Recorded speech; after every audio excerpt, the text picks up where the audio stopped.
the Bearcats are winless at 0-3. Oakley wraps up their MCL schedule with a key district win tonight at Smith Center. So the Monarch faithful need to be Plainsman supporters tonight, hoping that the Smith Center Redmen can find a way to knock out, or rather Smith Center Redmen fans hoping that the Redmen can knock off the Plainsmen so that the Monarchs would move into a tie with a win here tonight in that MCL race. The Plainsmen 3-1 overall. They're 2-0 in the MCL.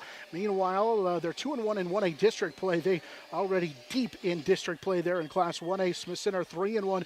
They're 1-1 in the Mid-Continent League race and 2-0 in district play. As for Plainville, they're on the road tonight for a meeting with the Inman Teutons. Inman is 3-1 and 3-0 in district play. Plainville 2-2 and 1-2 in the Mid-Continent League. They're also 1-1 in that district, so it's a big game for the Plainville Cardinals tonight.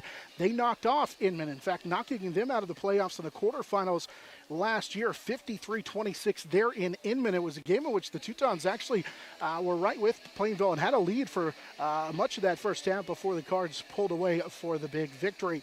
Elsewhere across the Mid-Continent League tonight, Phillipsburg is at 1-2 in the Mid-Continent League, and they are 1-3 overall, and the Panthers 0-1 in district play.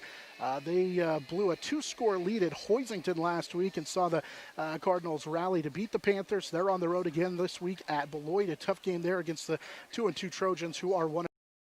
Hoxie in district play tonight. They got a matchup with Oberlin. Hoxie 2-1. Oberlin is 1-1. Both those teams have been affected by COVID-19. And speaking of the COVID situation, obviously Trigo still not able to go this week due to COVID concerns, so their game has been canceled for this week. Real quickly, want to take a look at some other district opponents for TMP. We'll try and keep an eye on Southwest Kansas tonight. We're 3-1 Syracuse, who's 0-1 in the districts, will be at Cimarron. The 2-2 Blue Jays are 1-0 in districts. That other district game we're keeping an eye on is Lakin, who is 2-2 on the season, 1-0 in district play. They're at 1-3 Southwestern Heights. Southwestern Heights, the Mustangs, 0-1 in 2A district action. So those are the teams TMP will play. Coming up here in down the stretch of the season, that is a look at our look around the Mid-Continent League. Look around the MCL is brought to you by HayesPost.com. Of course, you can always find a recap of this game as well as Hayes High. Unfortunately, Hayes High unable to find a homecoming opponent this week, so they won't play. But in the future, you can find Hayes High wrap-ups and also find highlights from both our games, coaches' comments, and scores from around the area at HayesPost.com. That's been a look around the Mid-Continent League. We're going to take a quick time out. When we come back, we'll get a chance to hear from TMP coach Jay Harris as he joins us next on the Monarch Sports Network. It's powered by Herman Physical Therapy. Adams, Brown, Barrett & Ball, your trusted advisors providing you with commitment, experience, and integrity. Hertz Rent-A-Car, bigger vehicle for a family trip or a car that gets excellent gas mileage for the next business trip? Book with Hertz Rent-A-Car on 8th Street in Hayes. Roof Masters Roofing and Sheet Metal and RM Custom Metals. When it hails, when it pours, one thing's for sure, Roof Masters is who you're looking for. Eagle Communications, our community connected. Shelter Insurance, Dustin Shoemaker. Compare your coverage today at CompareMyCoverage.com. High Plains Roofing, Western and Central Kansas's premier roofing contractor. The Professionals, High Plains Roofing of Hayes. Discount Siding, new siding, energy-efficient windows and doors, vinyl fencing, and other exterior home products. Improve the beauty and energy efficiency of your home. Click on DiscountSiding.net. Edward Jones, providing a reasoned and disciplined approach to investing, making sense of investing. Paul Wurtenberger Construction, building Northwest Kansas's dreams since 1983. Master Cleaners, dry cleaning, laundry, alterations, tux rentals, and much more. They have numerous pickup locations throughout Western Kansas to serve you. Field Abstract and Title, take pride in your athletic, academic, and artistic achievements. This is the Hertz Rent-A-Car pregame show. Let's get the thoughts of the coach. This chat with the coach is brought to you by Shelter Insurance agent Dustin Shoemaker in the Northridge Plaza and online at CompareMyCoverage.com. More from Ellis as we count down to kickoff between the Monarchs and the Railroaders. We're joined now by Coach Jay Harris. His thoughts brought to you by Shelter Insurance Agent Dustin Shoemaker. And Coach, you get a nice win against the Syracuse Bulldogs. Kind of started out a little bit slow, but were able to pull away and get that big district win. Yeah, we started out, I don't know if it was really slow as much as we marched the ball down the field, took almost 9 minutes off the clock and just couldn't punch it in. And then, relied on our defense to get a stop, get a punt, get it right back down to the 10 and punch it in finally. So, yeah, it was a little slow start, but yet it was also a time-consuming start. And to put together drives like that is huge for your group. It is, and that's one thing we've been working on here lately is controlling the time of possession, and, we definitely did that last week. Talk a little bit about scoring inside the red zone. That has been something that you guys have struggled a little bit against. Yeah, we tend to get the ball down in the red zone, and then we do have a little trouble. But, I think relying on our defense, knowing that if we don't score, we're going to be okay, get the ball back still in pretty good field position. So we're continuing to work on that. You knew coming in Syracuse could run the football with their two guys, the quarterback and the running back, and had success doing it. What's it say about the way your defense played against the run game?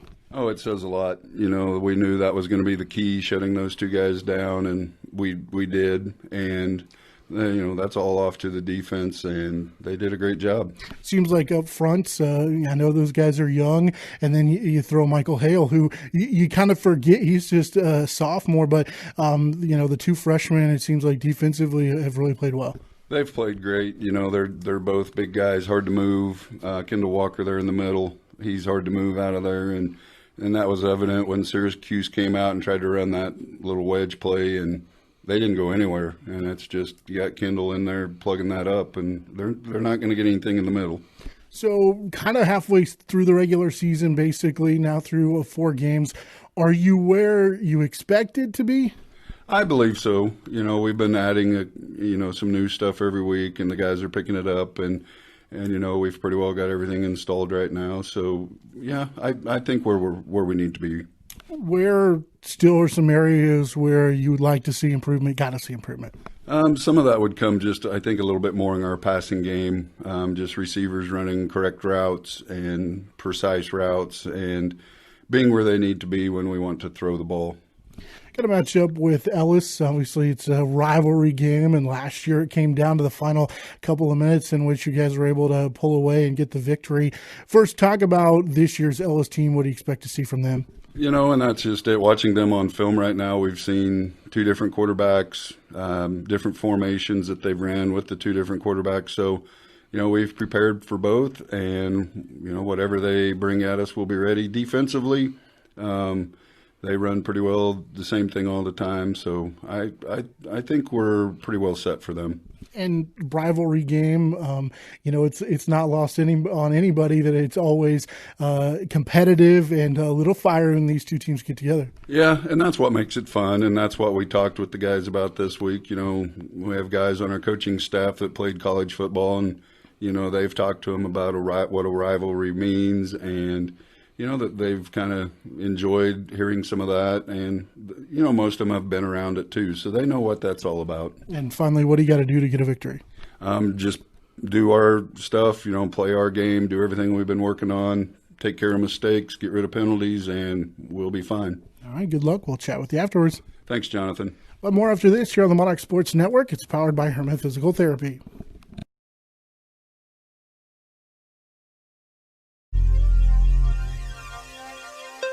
Adams, Brown, Barrett & Ball, your trusted advisors providing you with commitment, experience, and integrity. Hertz Rent-A-Car, bigger vehicle for a family trip or a car that gets excellent gas mileage for the next business trip? Book with Hertz Rent-A-Car on 8th Street in Hayes. Roof Masters Roofing and Sheet Metal and RM Custom Metals. When it hails, when it pours, one thing's for sure, Roof Masters is who you're looking for. Eagle Communications, our community connected. Nextech. Get a great deal on internet, video, voice, and business services from the technology experts. Nextech. Midwest Energy, a customer-owned cooperative providing safe, reliable, and efficient energy services and promoting growth throughout the region. Gibbs Auto Supply, over 200,000 parts and accessories and great staff to take care of you in Hayes and La Crosse. Steel Fabrications, when you need something fixed and you need it done fast and need it done right, call Steel Fab. Heartland Building, when it's time to get the job done, see why so many builders rely on Heartland Building Center with a huge stock of building materials. Hayes K-Lawn, Kirk Maska and Kurt Viner. State Glass Company, locally owned and operated since 1948, 5th and Main, downtown Hayes. Thomas More Prep Marion, building communities of faith, knowledge, and service. Jeter Law Firm. Our pregame show, our chat with the coach, brought to you by Shelter Insurance Agent Dustin Shoemaker. When you helping you rather get the right coverage at the right price, so while providing the quality of service you expect, call Dustin Shoemaker at Shelter Insurance. It's time to take a look at our keys to the game. Of course, week number 5 of the high school football season, a district matchup between the Ellis Railroaders and the TMP Marion Monarchs. Ellis comes in at 1-3 on the season, 1-2 in the Mid-Continent League. Meanwhile, TMP is 3-1 on the season and 2-1 in the MCL. For the Ellis Railroaders, they've struggled on offense down the stretch here to start the season. Struggled with turnovers, especially at the quarterback position. You go back to the last 8 games, quarterback Tegan Kane has thrown 6 interceptions, including 3 in each of the last 3 games, rather. So turnovers has been an issue for the Ellis Railroaders. Meanwhile, for the TMP Marion Monarchs, they have forced a turnover in at least every game so far. And for TMP, they also have a defensive touchdown in the last 2. So the Monarchs forcing at least 1 fumble in 4 straight games, scored defensive touchdowns now on interceptions, returns for touchdowns in each of the last 2 games. For TMP, it's all about getting turnovers, getting to the quarterback, getting turnovers, forcing Kane into positions he doesn't like to be in if he is the quarterback. Tyson Jimenez has also played quarterback a little bit. In fact, he played most of the quarterback snaps at a week ago there at Lakin, so that will be something to keep an eye on. And then it's also about stopping Connor Pfeiffer. The 279-pound senior running back is 223 yards away for 2,000 for his career. He comes in 5th in school history in rushing, also is 46th in the Mid-Continent League in rushing. And while you say, 46, but you think about the talented running backs and the programs in the Mid-Continent League, that's a pretty big stat. And if he would get over 2,000, that would be huge for his career. Obviously at 223 yards shy. He's hoping to get that eclipsed very soon. But for TMP, it's all about stopping Connor Pfeiffer and Tegan Kane and getting turnovers on defense, and obviously they've been successful with that as well. For offensively for TMP, they've got to find a way to score the football. They have struggled in the red zone, and while the last couple of weeks when they've picked up double-digit victories in 2 of the last 3 weeks, it's still been a rough sledding at times inside the red zone. And while you can do that against teams like Syracuse and against Russell, against a team like Ellis in a rivalry matchup, you can't do that. You got to find a way to get in the end zone. Against Plainville, they were forced to make 2 long field goals in which Chase Welling did an awesome job of knocking in field goals from 31 yards out on both occasions. But at Lewis Field a week ago, he missed a 31-yard field goal, and while it didn't come back to hurt you, you had the ball all the way down inside the Syracuse 5-yard line and could not score. So that's going to be huge for TMP. One of the keys to the game tonight, it's all about getting in the end zone when you have your opportunities, because against Syracuse, against Russell, they really played much of the game inside the opponent territory, but really didn't show that on the scoreboard with the number of touchdowns they put up. Meanwhile, for this matchup, it's obviously a rivalry matchup. There's no love lost between these two teams. And a year ago, TMP did a lot to spread some gas on that fire, coming from behind, in which they trailed in the 3rd quarter with into the 4th quarter. In fact, with just under 3 minutes to go, TMP got a touchdown in the final minutes, and then got Ellis at the end there. And Ellis was definitely felt like they had a chance to knock off TMP and put it into that 2-game losing streak. But the Monarchs were able to stretch it out and get the victory. So you know that Ellis is fired up and ready to go. So it's a rivalry game and anything goes. Well, the Ellis Railroaders maybe limping into this game a little bit, losers of 3 straight. You know that this is anything but an easy matchup. So for TMP and for both these teams, it's a rivalry matchup. So you got to find a way to come out here, and I don't think either team will disappoint us. They'll come out here ready to play. So it should be a good matchup. As we take a look at our keys to the game, we need to take a quick timeout. When we come back, we'll get you the starting lineups, kickoffs right around the corner as well here on the Monarch Sports Network. It's powered by Herman Physical Therapy. Adams, Brown, Barrett & Ball, your trusted advisors providing you with commitment, experience, and integrity. Hertz Rent-A-Car, bigger vehicle for a family trip or a car that gets excellent gas mileage for the next business trip? Book with Hertz Rent-A-Car on 8th Street in Hayes. Roof Masters Roofing and Sheet Metal and RM Custom Metals. When it hails, when it pours, one thing's for sure, Roof Masters is who you're looking for. Eagle Communications, our community connected. Shelter Insurance, Dustin Shoemaker. Compare your coverage today at CompareMyCoverage.com. High Plains Roofing, Western and Central Kansas's premier roofing contractor. The Professionals, High Plains Roofing of Hayes. Discount siding, new siding, energy-efficient windows and doors, vinyl fencing, and other exterior home products. Improve the beauty and energy efficiency of your home. Click on discountsiding.net. Edward Jones, providing a reasoned and disciplined approach to investing, making sense of investing. Paul Wurtenberger Construction, building Northwest Kansas's dreams since 1983. Master Cleaners, dry cleaning, laundry, alterations, tux rentals, and much more. They have numerous pickup locations throughout Western Kansas to serve you. Field Abstract and Title. Take pride in your athletic, academic, and artistic achievements.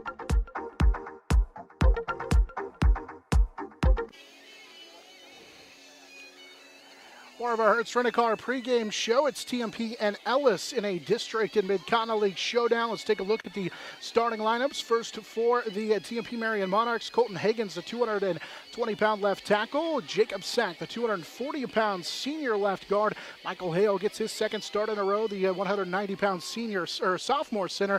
And Marcus Legree, the 300-pound right guard, along with Matt Hess, the 170-pound right tackle. He's the junior at that tackle position. Backs and receivers, Chase Wentling, the 180-pound junior. Jace Lang, the 185-pound senior.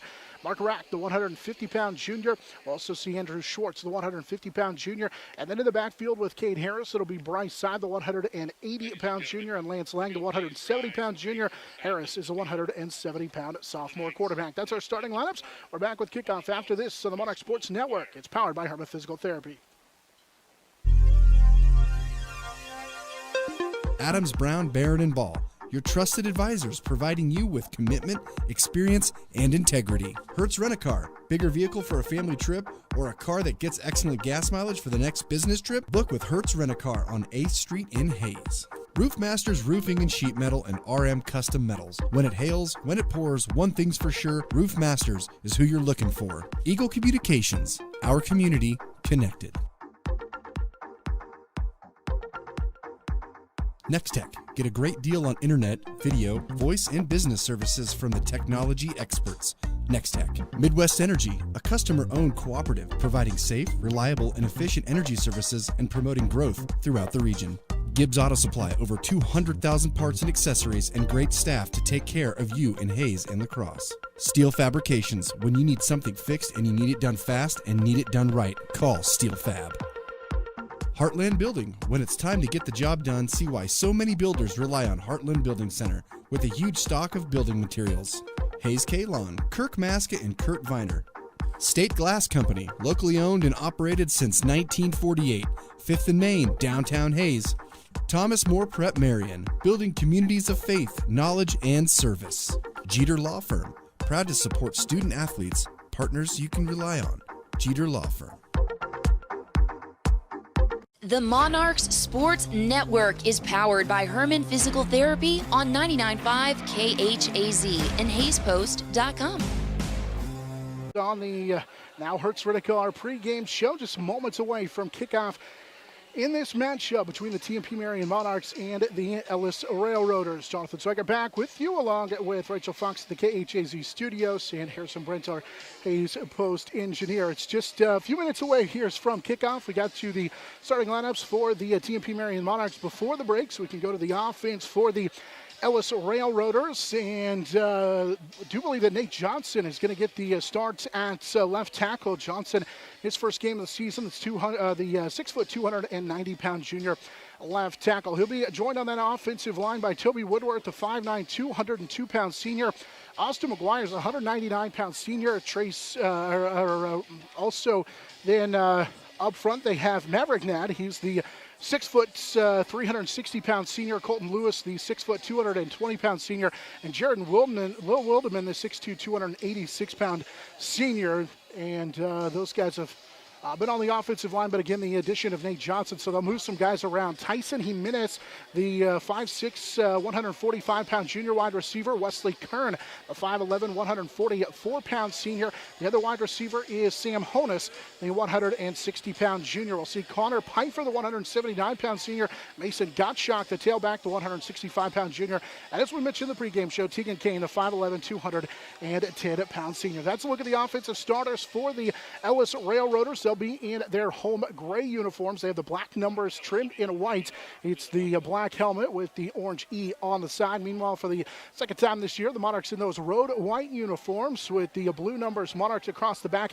They have the dark blue helmets with the chrome TMP cross on the side and the gray face mask. That's our uniform update.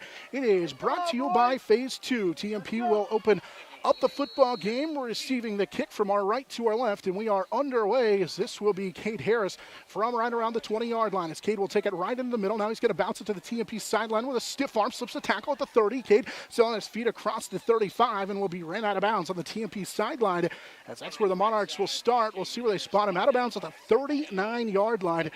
Seeing TMP with good field position much of the season, and mostly because they kick it away from Harris, but this time Harris is able to get out to the 39-yard line, and that's where the Monarchs will start this offensive series with the footballs. The Monarchs inside their own territory. As Harris, a sophomore quarterback, had his first career 100-yard rushing game a year ago in this matchup with Ellis. He's underneath center. Motion man is Lance Lang. They'll hand it to him. Lance bounces it right side. He's got a big run already as he picks up the first down and is upended close to midfield. They will spot him out of bounds right at midfield, maybe just into Ellis territory. And Lang on his first carry rips off a gain of 11 and a TMP first down as Tyson Jimenez picks up the first down. Tyson, one of those cornerbacks, along with Shield, also Honus and Easton Burton in the defensive secondary. Monarchs quickly back to the line of scrimmage. Now it's the option. Harris will keep it right side, cuts off a defensive end, and is able to go forward for a couple of more yards as he is stopped on the play after a gain of about 3 for TMP. So they go no huddle on the first play, running off of that right side, and he still picks up almost 4 yards on Harris's first carry. Harris a week ago against the Syracuse Bulldogs, 144 yards and a couple of touchdowns. It was his 5th career 100-yard game, and again, the freshman did it for the first time here at Ellis a year ago. On 2nd down and 6, motion man is Lang. It'll be Bryce side for the first time. Bryce is hitting the hole, but fights forward to the 45-yard line. And so Bryce is able to pick up a couple of yards, and will set him up 3rd down and 5. He was hit in the middle by Woodworth. He's one of those defensive tackles. Wilderman will see Younger, Katz Kale, along with Austin McGuire. Of course, Nate Johnson will be in there as well. Back the linebackers, rather, for Ellis, Connor Pfeiffer, Rex Johnson, Mason Gottschalk. Big 3rd down and 5 after a gain of about 3 on the play for side. Ball at the Ellis 45-yard line. Ellis showing blitz. It's the option. Harris is going to take it left side. Here's a late pitch to Lang. He's got a big run on a first down to the 40 and will be knocked out of bounds at the Ellis 30-yard line. That's another TMP first down as Easton Burton saves what could have been a touchdown as TMP will move the chains. Brought him all the way down to the 30-yard line. It's a gain of 15 and a first down for Lance Lang on his 2nd carry. He's had a couple of big carries already, 26 yards on 2 carries. A week ago, Lance with his biggest offensive production as a starting running back, carried it 11 times for 42 yards against Syracuse. Those are both career highs, and the Monarchs driving all the way to the Ellis 30-yard line. 2 back set on 1st down and 10. This time it's Jace Lang. He'll get his opportunities. He bounces it left side, got a block from Whitling, and another big run for TMP. It's a gain of 9 down to the 21. It's Connor Pfeiffer. Jimenez down there as well, as Jace will pick up 9 on his first carry of the ball game. TMP now a 2nd down and 1. The Monarchs out of that double wing formation have really just kind of kept it on the ground, running right off those guards. A couple of option plays. That time they go with the dive off to the left side, right behind the 2 freshmen, Higgins or the freshman and senior, I should say, Higgins and Sack. Now here's Lang again, right side. This is Lance, and he's got enough for the first down. He just puts his head down, gets a couple of more yards as he'll get it inside the Ellis 18 to the 19-yard line, and is brought down again by Connor Pfeiffer, that middle linebacker. Connor came in as one of the leading tacklers in the MCL, 5th in career tackles in the MCL, as Lang picks up a gain of 3, and it's 29 yards on 3 carries and the third TMP first down. So the 18 of the Ellis Railroaders on first down for TMP. Motion man is Lang. It'll just be a quarterback sweep left side as Harris gets hit by the defensive end and goes down. Good play up front that time by Cale Younger. That left side defensive end will be a loss all the way back. So really spotted all the way back to the 24-yard line. Goes down as a loss of almost 8 on the play. Harris just tried to take that sweep off to the right side. That time Younger, the defensive end, the 194-pound junior, did a great job to keep the edge and force Harris to go backwards. 9:20 at Gouting first quarter. TMP with their opening drive. That loss forces TMP back to the 24-yard line. So it's a loss of 6 on the play. And now Harris will hand it off. They try and run it off to that right side. But again, TMP not a lot of running room that time for Lang as it gets him to the 21-yard line. So he'll get 3 of those yards back. It's already with 4 carries, 32 yards on those 4 carries. And now a big third down coming for the Monarchs. TMP this season, 59% conversion rate on third down. Wentling will be the wide receiver to the left. Rack is the wide receiver to the right as they go to that double wing formation. Third down and 13. TMP will fake the sweep. Play action, look at a pass underneath. Jace Lang tried to come back and make the catch, and he can't do it. Good coverage down the field. He would have been short of the first down as well. And that'll bring up fourth down now. So the first pass attempt for TMP's Cade Harris, intended for Jace Lang, and it's incomplete. And now fourth down facing TMP will decide what they decide to do. They will line up to kick this one. So it'll be from the 21-yard line. It's a 38-yard field goal. Wentling made a pair 2 weeks ago out of the hold of Harris. The kick on the way. Wentling's kick is going to turn to the left, and it is no good. Wentling's missed his last 2. And Ellis will get it back following the missed field goal. Wentling missed his first ever career field goal right here in Ellis a year ago. Converted on 2 from 31 yards out in that win over Plainville. Hit the upright, well, actually missed a 31-yarder a week ago, and then hit the uprights on 2 extra points. 8:39 to go here in this opening quarter. TMP put a nice drive together, but on the turnover, on the field goal, Ellis is going to get it. They'll pitch it left side as it's Connor Pfeiffer running, and he's going to be stretched out and won't get there. Bryce Simon Company stretch that play to the left side. And no running room. They bring him down for a loss of 1. It's the first carry for Mason Gottschalk in the ball game. So ball back to the 19-yard line.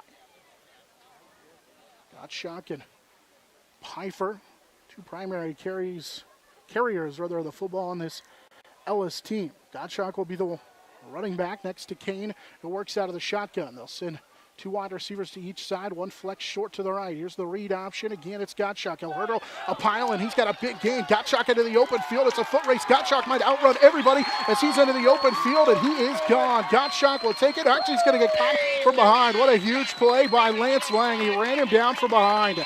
At the 10-yard line, it was a foot race that Lance Lang will run him down from behind, spot him all the way down to the 10-yard line. It goes as a 72-yard run for Mason Gottschalk. At a first down, it looked like Gottschalk was gone. But a good job that time by Lang to run him down from behind. A first down all the way to the TMP. Spot him all the way down to the TMP 9-yard line. Ball just on the TMP side of that 10-yard line. First down and goal. Here's a handoff for Pfeiffer. He'll bounce it out to that left side now, looking for some running room as he'll be brought down after a pretty good game. Bryce Simon again makes the tackle. as Pfeiffer gets to the 6 on a gain of about 3.5 on his first carry of the contest. So it was Gottschalk who was able to find a little seam on that second carry of the game. Kind of looked like Pfeiffer almost found a seam as well. Gottschalk came into the ball game with that nice game a week ago. She was able to really, he was the focus. But they give it to him, and he gets that big run, and now they'll hand it off with Pfeiffer, and Connors right up the middle, and he's in for the touchdown. Pfeiffer will lead the touchdown drive. It's a touchdown from 6 yards out. And Connor Pfeiffer able to get that touchdown in and give the Ellis Railroaders a 6-0 lead, just a 6-yard run. And Ellis able to find some running room. They broke that big play for Gottschalk on the 71-yard run. Gottschalk had 104 yards earlier in the season, and now we get a false start. Nope, it's going to be TMP was offside. Encroachment on the defense. First penalty on TMP. Only moved the football a yard and a half, and now it looks like Ellis may go for 2 here as they bring some substitutions in. Johnson's the tackle to the right side of the formation now. And Kane will work out of the shotgun. One wide receiver to each side. They're going to run the read option, and right side in for the 2-point conversion. Nope, they'll say Pfeiffer didn't get there. It's Connor Pfeiffer. They're going to say he was down before he got in there. So Ellis will take a 6-0 lead as they get that opening drive. It took them just 3 plays as they were able to get that 3-play drive. And of course, the big play, that 71-yard run from Mason Gottschalk. And it puts the Ellis Railroaders on top, 6-0. For Connor Pfeiffer, that's career touchdown number 18 on the season. Mason Gottschalk had 193 yards rushing on 31 carries coming into the ball game, had 52 on the ground against Lakin on 10 carries. He was the primary ball carrier last week against Lakin. Connor Pfeiffer had just 2 carries for 6 yards. Gottschalk carried it 10 times for 54 yards. So Ellis will take the lead on that big run and lead 6-0 with 6:38 to play here in this opening quarter. So Ellis wasted no time getting on the board after TMP had missed a field goal on their opening possession. Monarchs go from our right to our left here in this first quarter. We sit on the home sideline here at Ellis. Harris, the lone return man for TMP. Had that nice return out to the 39-yard line on his first opportunity. Shield will kick it away. This is a short angle kick. That'll be Jace Wentling who will take it from the 26-yard line. Jace goes right up the middle and bowls through a couple of defenders and gets all the way to the 47-yard line. Wentling just took it right up the middle on his first opportunity to return a kick this season. It was 6:33 to go in this first quarter. Ellis leading 6-0. TMP's got a good field position again at the 46-yard line. Monarchs missed a field goal after a promising drive in their opening drive. Had a 7-play drive, but missed the field goal. 2 wide receivers split to each side. Harris will go to the shotgun for the first time. Motion man is Lang. They'll pitch it to him. Jace here to the near side. Jace will rumble inside Ellis territory. Spot him down to the 47 where Pfeiffer runs him out of bounds. Got some help from the linebacker, Rex Johnson. It's a gain of 6 on the play. On the first carry for Jace Lang. Look at the second carry for Jace for 15 yards. It's actually a pitch forward. So technically, it's a pass. Lang will pick up 6 yards on the play. Sets him up 2nd down and 4. TMP again with the spread formation. Side in the right hip pocket of Harris. This time it's Lance Lang who will go in motion to the right, and Ellis is in the neutral zone. Free 5 yards, and it may be enough for a first down for TMP. And it is. Nate Johnson, that defensive lineman, one of the first guys in there. Johnson hadn't played the first 3 weeks, but he's in there on that defensive line this time. He One of those defensive linemen right over the top of Marcus LeGree on that right side of the TMP offensive line. First down and 10. So the ball now inside Ellis territory to the 47-yard line. Here's a direct snap right side. Harris trying to get to the edge. Gets bottled up, but then cuts off of that and gets close to the 41-yard line. And of about 2.5, call it 3 on the play for Harris trying to run off of that right side. So Harris picks up 3.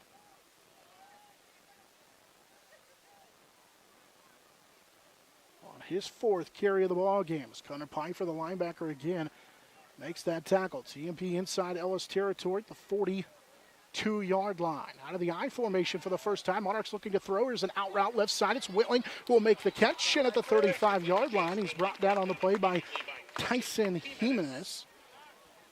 And he'll pick up 7 for the 35-yard line. Whitling hauls in his first catch of the season, or of this contest. And he continues that streak of at least one catch in now 13 of his last 14 games.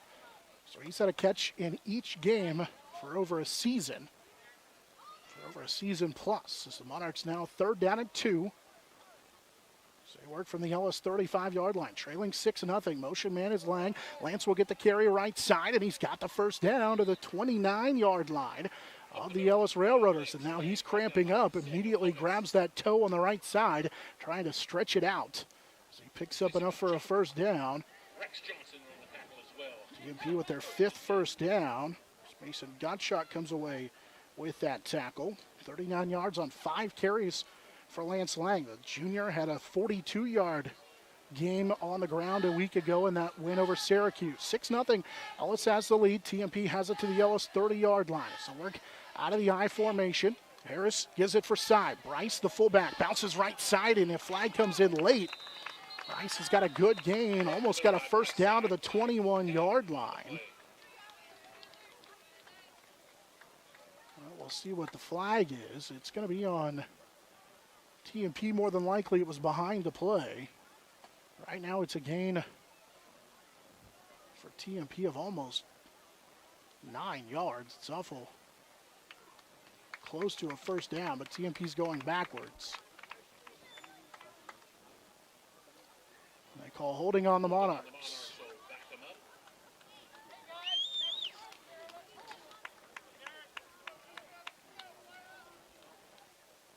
Monarchs had a penalty on that Ellis 2-point try. Move them back to the 39-yard line. And we're all the way down to the close to the 20-yard line after that carry. The 10-yard penalty, which was called right at the line of scrimmage, makes it first down and just inside 20 for TMP. Monarchs with a wide receiver to the left. Lance Lang goes in motion. They're going to run it again with a fullback dive with Bryce Seib, and Seib gets it across the 38 down to about the 36-yard line. So a short gain on the play of a couple for Bryce Seib on his 2nd carry of the contest. Middle of that defense, Johnson, the sophomore, makes the tackle. Had 16 tackles coming in. Johnson, Pfeiffer, and Gottschalk, the linebackers. Honus, Burton, Shield. Jimenez, the defensive secondary. 2nd on and long. Harris looking to pass. He'll roll to his right with pressure coming. Harris throws it late over the middle, and it is incomplete. It was actually up the numbers, and it was underthrown. Looking for Mark Rack down the field. So he rolled to his right, and now it's 3rd down and long. 3rd and about 17. Harris starts the ball game 1 of 4 passing. To make it 2 of 4. Now a 3rd down for TMP after the penalty. They work from the Ellis 36-yard line. Monarchs missed a field goal in their opening possession. 3:36 to go, first quarter, trailing 6-0. Harris, hard count, I formation, straight drop. He's looking left. He'll air it out for Wentling down the field. He goes up and can't make the catch as it takes him out of bounds, and now it's 4th down. Monarchs 0 for 2 on 3rd down attempts now. Coach Harris has a decision to make, whether he allows Wentling to punt this football, or you go for it from the Ellis 36-yard line. Got to get it to the 20-yard line. So I have to pick up at least inside the 20. In fact, it looks. They will go for it. Wentling wide receiver with Lang to the left side, Jace Lang and Mark Rack to the right. Harris, straight drop out of the shotgun, pressure coming. Cade's going to take off and throw it late over the middle. Whentling's got it as Jace will haul it in on fourth down. He's going to take it to the end zone. Right across the middle on fourth down, and it's 17. Wentling will take it in for the touchdown, and the Monarchs even it up on a 36-yard pitch and catch from Cade Harris to Jace Wentling. It's the 8th career touchdown for Wentling through the air. And a second this season, that one from 36 yards out. TMP has evened the score at 6 apiece. Wentling's on to attempt the extra point with 3:22 to play here in this first quarter. Snaps good out of the hold of Harris, and he mishit this one and will miss it to the right. It'll stay 6-6 after the missed extra point. Wentling hauls in the pass.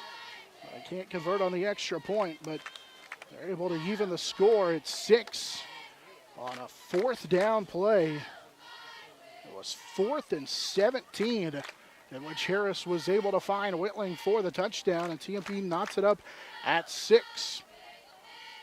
Wentling struggled over the last couple of weeks. Mainly struggled at home. He was just 2 of 5 on extra points. But he missed 2 at home last week because he hit the uprights. And then also missed one earlier in the season because he hit the uprights. Obviously here at Ellis, the goalposts are high school goalposts, not the pro and college goalposts like at Lewis Field Stadium. So just hit that one, and the game tied at 6 now. Following it, the missed extra point. But the Monarchs on fourth down, able to put together that 8-play drive that resulted in the touchdown. That's a big answer for TMP after missing the field goal. And then on fourth down, Monarchs were able to drive the length of the field. And then kind of stalled thanks to a good defensive play by Ellis. And, of course, the penalty. The holding penalty was really the killer of that drive, as TMP would have had it 2nd down and 1 at the just outside of the 19-yard line, but had the 10-yard holding penalty.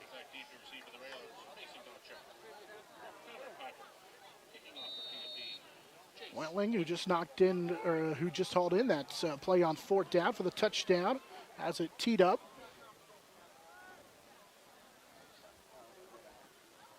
Kick it from our right to our left, still here in this first quarter. High end over end kick, angling it, and bringing it in the far sideline for Ellis, and not a lot of running room. Good job by TMP down the field to get good coverage. Harris was down there as Gottschalk was in on the return. It's a short return, rather shy of the 20-yard line. Also have it at their own 18-yard line with 3:18 to play. Here in this first quarter, game tied at 6 apiece.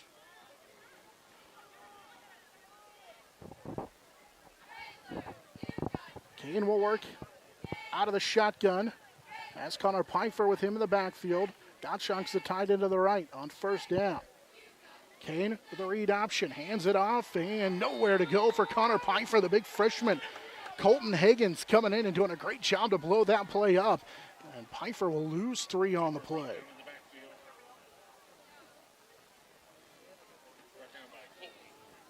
We talked about those freshman defensive linemen with Coach Harris in the pregame show. Higgins, the 220-pound freshman, Kendall Walker, the 215 freshman, along with the sophomore Michael Hale, have done a great job up front for TMP. Talked about also Monarch defensive outside linebackers of Kenton Ginther, who's in on this play, and he makes a great tackle. Another loss on a 2nd down and long play. It was an underneath handoff to Tyson Jimenez, who carries it. And Kenton Ginther from his outside linebacker position will tackle him for a loss of a couple. Mentioned Ginther getting a start last couple of weeks. The outside linebacker with Matt Hess. So the two juniors on the outside with the junior Seib in the middle. Jace Lang, the senior, at that middle backer position as well. Schwartz, Lang, Harris, and Wintling are the defensive backs. Here's a 3rd down and 17 play. They'll throw it right side. Jimenez will make the tackle, going to take it to, or make the catch rather, trying to bounce it out to the right side, but he had nowhere to go. TMP let him catch it, he caught it in front of him, then he just kept it in front of him. This is good coverage down the field. Lance Lang in on the play. They had 4th down and 17. He gets 6 of those yards back. On the first pass attempt of the ball game for Kane. So they're unable to convert on 3rd down with 1:50 to play. He did get out of bounds here in this first quarter. Low snap, and the punt from Kane is way into TMP's sideline. This is going to be great field position for TMP. As that went out of bounds before the TMP crowd over there on that far sideline. So the Monarchs are going to get great field position. They'll start at the Ellis 30-yard line. Already with 1 touchdown drive. Monarchs will take over with 1:45 to go here in this first quarter. Game tied at 6.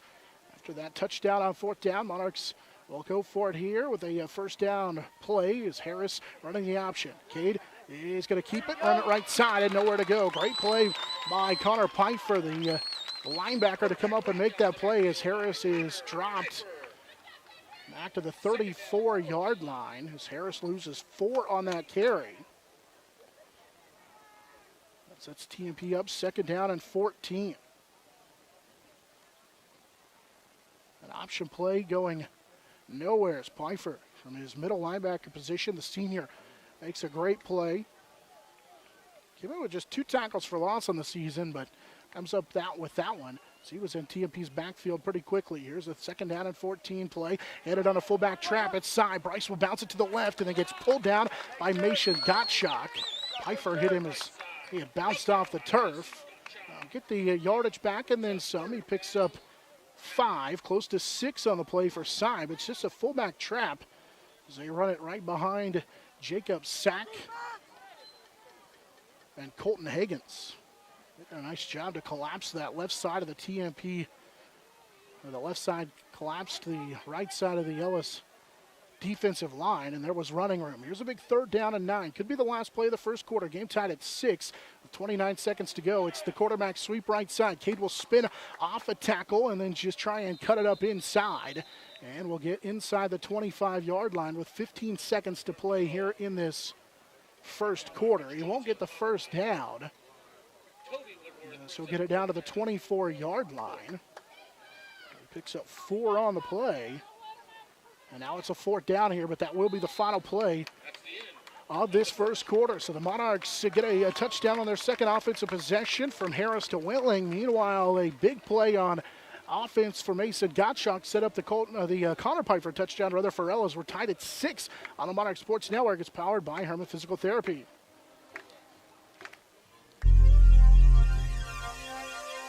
Nextech. Get a great deal on internet, video, voice, and business services from the technology experts.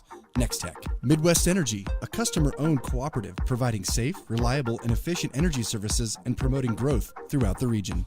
Gibbs Auto Supply, over 200,000 parts and accessories and great staff to take care of you in Hayes and La Crosse. Steel Fabrications, when you need something fixed and you need it done fast and need it done right, call Steel Fab. Heartland Building. When it's time to get the job done, see why so many builders rely on Heartland Building Center with a huge stock of building materials. Hayes K. Long, Kirk Maska, and Kurt Viner. State Glass Company, locally owned and operated since 1948. 5th and Main, downtown Hayes. Thomas More Prep Marion, building communities of faith, knowledge, and service. Jeter Law Firm, proud to support student athletes, partners you can rely on. Jeter Law Firm.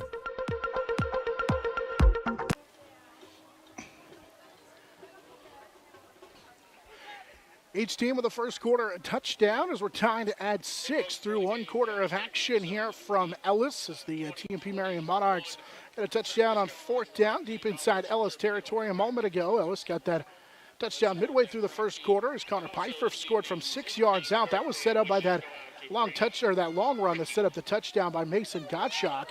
Now a big fourth down coming up here for TMP.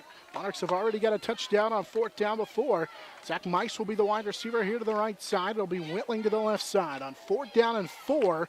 From inside the Ellis 25-yard line. Railroaders showing blitz. Harris underneath center. He's going to take it left side of the quarterback keep. Made a man miss at the line of scrimmage, but gets nowhere close to the first down. Just gets back to the line of scrimmage, and that's pretty much it.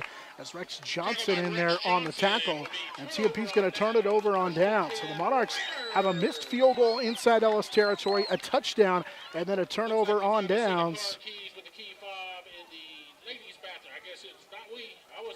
And so it'll be Ellis football as they'll take back over deep inside their own territory. The Ellis 24-yard line. Kind of the same thing that happened at TMP a couple of weeks against Russell and against Syracuse last week. So here's Tyson Jimenez for the first time as he'll take it on a quarterback sweep left side and gets to the 25, and that's pretty much it. On down for TMP. Ginther in on the tackle. Seib in there as well.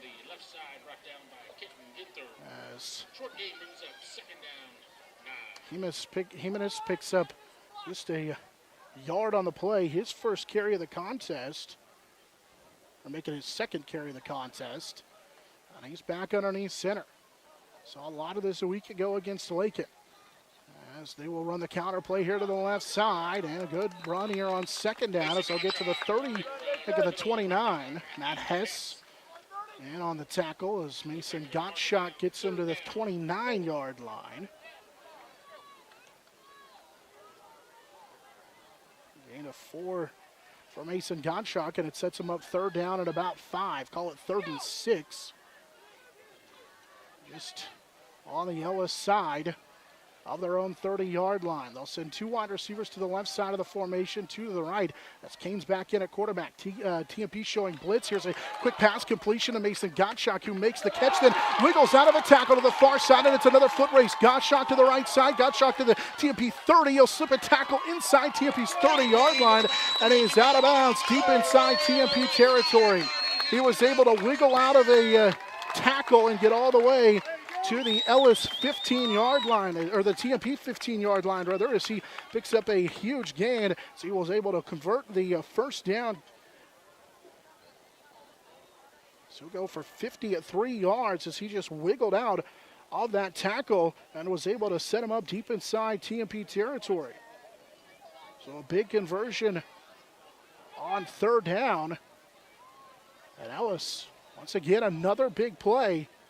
Sets them up deep in TMP territory. So they'll go 2 wide receivers as they work from the TMP 15-yard line. Pitch left side as they will try and get it outside. There's another slip tackle and a good job by TMP's Lang and Seib to tackle Pfeiffer to the 10. So he'll pick up 5 yards on first down, and there's a penalty coming back on Ellis. So the Railroaders get their first offensive penalty.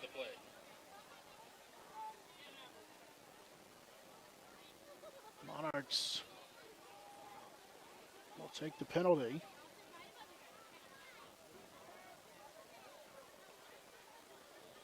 With 10:28 to play in this first half, ball back to the TMP 25-yard line. Monarchs had a actually call an illegal block in the back, so it's first down and 10 from the TMP 25-yard line. 2 wide receivers again as Kane will work out of the shotgun. Here's a delayed handoff and another flag coming in on Ellis as Connor Pfeiffer runs through a TMP tackle and is brought down to the goal line as Kitten Ginther saves a touchdown. Well, this is a flag right in the middle of that Ellis offensive line, and it is holding called on Ellis. So they get a 15-yard penalty on the block in the back, and they're going to get a 10-yard penalty on the hold. Or Pfeiffer may have broken his chin strap or his helmet on the face mask because he ran through a tackle of Lang. TMP's tackling is And a little bit of an issue as the Ellis Railroaders are set up with great field position, but now another penalty pushes them back with a first down play here after the holding call right in the middle. So back-to-back double-digit yard penalties sets them up first down and 30 or more. It's 31. TMP coming on a little bit of pressure here and an out pass that is incomplete down the field. Looking to the left side, a little out route. Kane was trying to throw it to Sam Honus, guarded by Andrew Schwartz in that defensive secondary, and it's incomplete. Kane had converted on his first 2 pass attempts. One for 6 yards, the other for that long 53-yard play. Second down and long, 10:08 to go in this first half. Game tied at 6. Ellis got a touchdown on a Connor Pfeiffer run. TMP got a pass from Harris to Wentland for 17. They get a 36-yard touchdown pass. Well, shovel pass, pitch right side for Mason Gottschalk, and Kenton Ginther reads the play. That's going to be a huge loss to the 44-yard line. They keep going backwards as Ginther will tackle Mason Gottschalk for a loss. Back to the 44-yard line.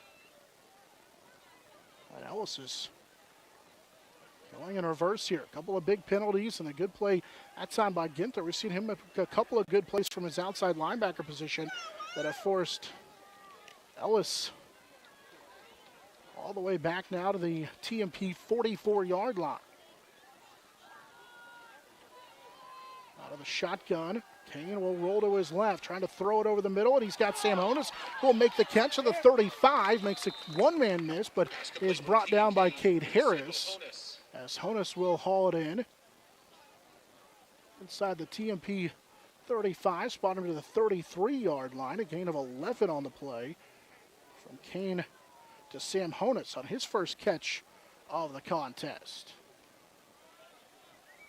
Fourth down facing the Ellis Railroaders. They're 1 of 3 on third down. First opportunity here on fourth down. They've got to get it all the way inside the TMP 10-yard line. Kane looking to pass. Kane with all sorts of time. He's going to throw it down the sideline. He's got a man wide open who will make the catch, but he's shy of the line of gain. It'll be a gain of 27 to Mason Gottschalk, but it's not going to be enough. They're going to turn it over on downs, and the Monarchs get a break. Gottschalk with a gain of 27 on the reception, but it wasn't enough on fourth down and 28, and a break for TMP. Monarchs defense with 8:35 to go here in this first half gets a break on a turnover on downs. Turn it over right near the TMP 5-yard line on that far sideline. So good job defensively, I guess, for TMP as they get it back with 8:35 to play here in this first half. Motion man, they'll hand it off, trying to run off that right side. Not a lot of running room. TMP runs it with Lance Lang to the right side of the formation. Connor Pfeiffer in the middle there. Gain of close to 4 for Lang on his 6th carry of the game. Up the middle, runner back down by Jared Wilderman. 8-10 and counting here in this first half. Game tied at 6. Ellis has had several big plays, but so far just the one field goal, or the one touchdown rather. And Ellis showing blitz on a second down play, pitch to Lang. Jace Lang tried to bounce it outside and nowhere to go. Good play by Mason Gottschalk as he'll drop Jace Lang inside the TMP 5. It was second down and 7. And TMP loses 5 yards on a Lang carry. And now it's third down and 12.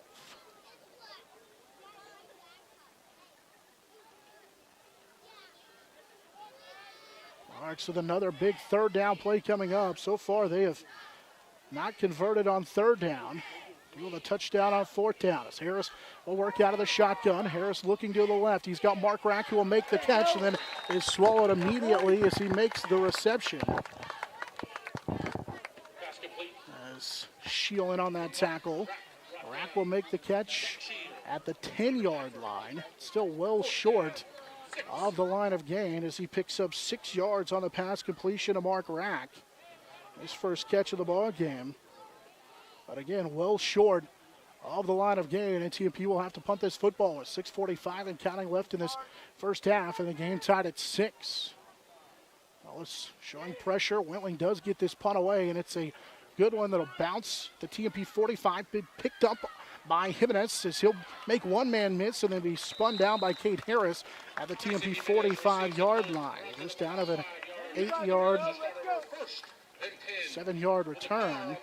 South side of the bleachers, on the west side, please shut off your headlights. And so with 6:33 to go in this first half, Ellis will get good field position as they'll take over for the first time in the game at TMP territory at the TMP 45-yard line. Ellis has offensively had some big plays, including that long run by Gottschalk. They have a couple of long pass completions to Gottschalk as well. Low snap, it'll be Gottschalk on the handoff, and he cuts off a man and has a huge opportunity to run for yards as he runs through a tackle at the 40-yard line, and he's got enough for a first down as he will get inside the TMP 35-yard line down to the 34. As Gottschalk runs through a tackle and picks up 11 yards. He's got 80 yards already on just 5 carries. Of course, that's 72 on one play, but lost a chunky yards on that last possession. Also been able to run through some poor TMP tackling so far in this game. They've got another first down. It's their 4th of this first half. Low snap, and here's a pass play for Kane down the field, and he is not on the same page with his receiver. So it's incomplete. Honus kind of stopped in the route, recovered by Mark Rack. And it's incomplete. It's the second time in now 6 attempts that Kane has been off the mark.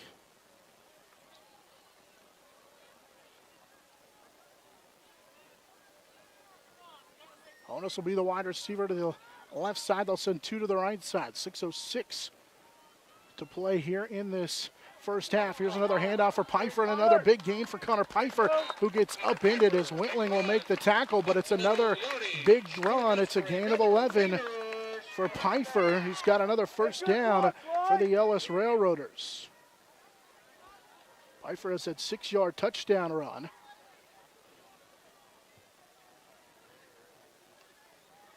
And Ellis, with 5:50 to go in this first half, continues to find success running the football. TMP has not done a good job against the run so far.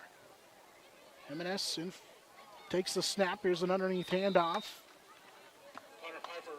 And Pfeiffer gets upended on the play after a gain of about 2 before Bryce Sy brought him down.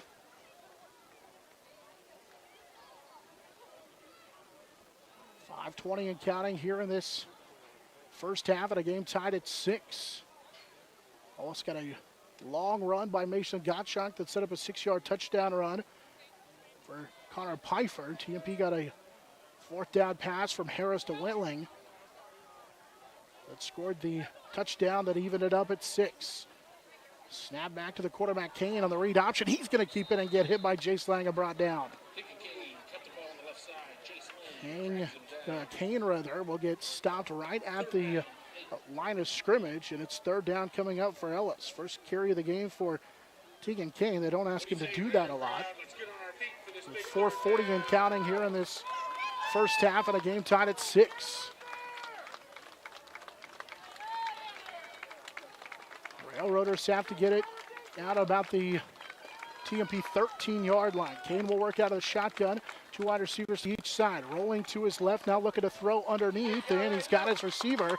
And it is Sam Honus on the sideline. He doesn't have the first down. Looks like he's about 2 yards shy, so he'll pick up 6. And now a 4th down coming up, closer to 5 on the play. As Sam Honus will haul in his 2nd catch of the ball game. Kane 5 of 7 passing in the contest so far. Ellis is unable to convert on that 3rd down, but it sets them up 4th down at about 2.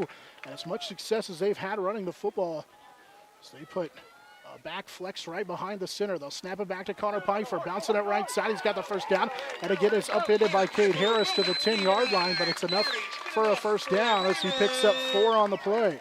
It's already the 7th first down of the game for the Ellis Railroaders.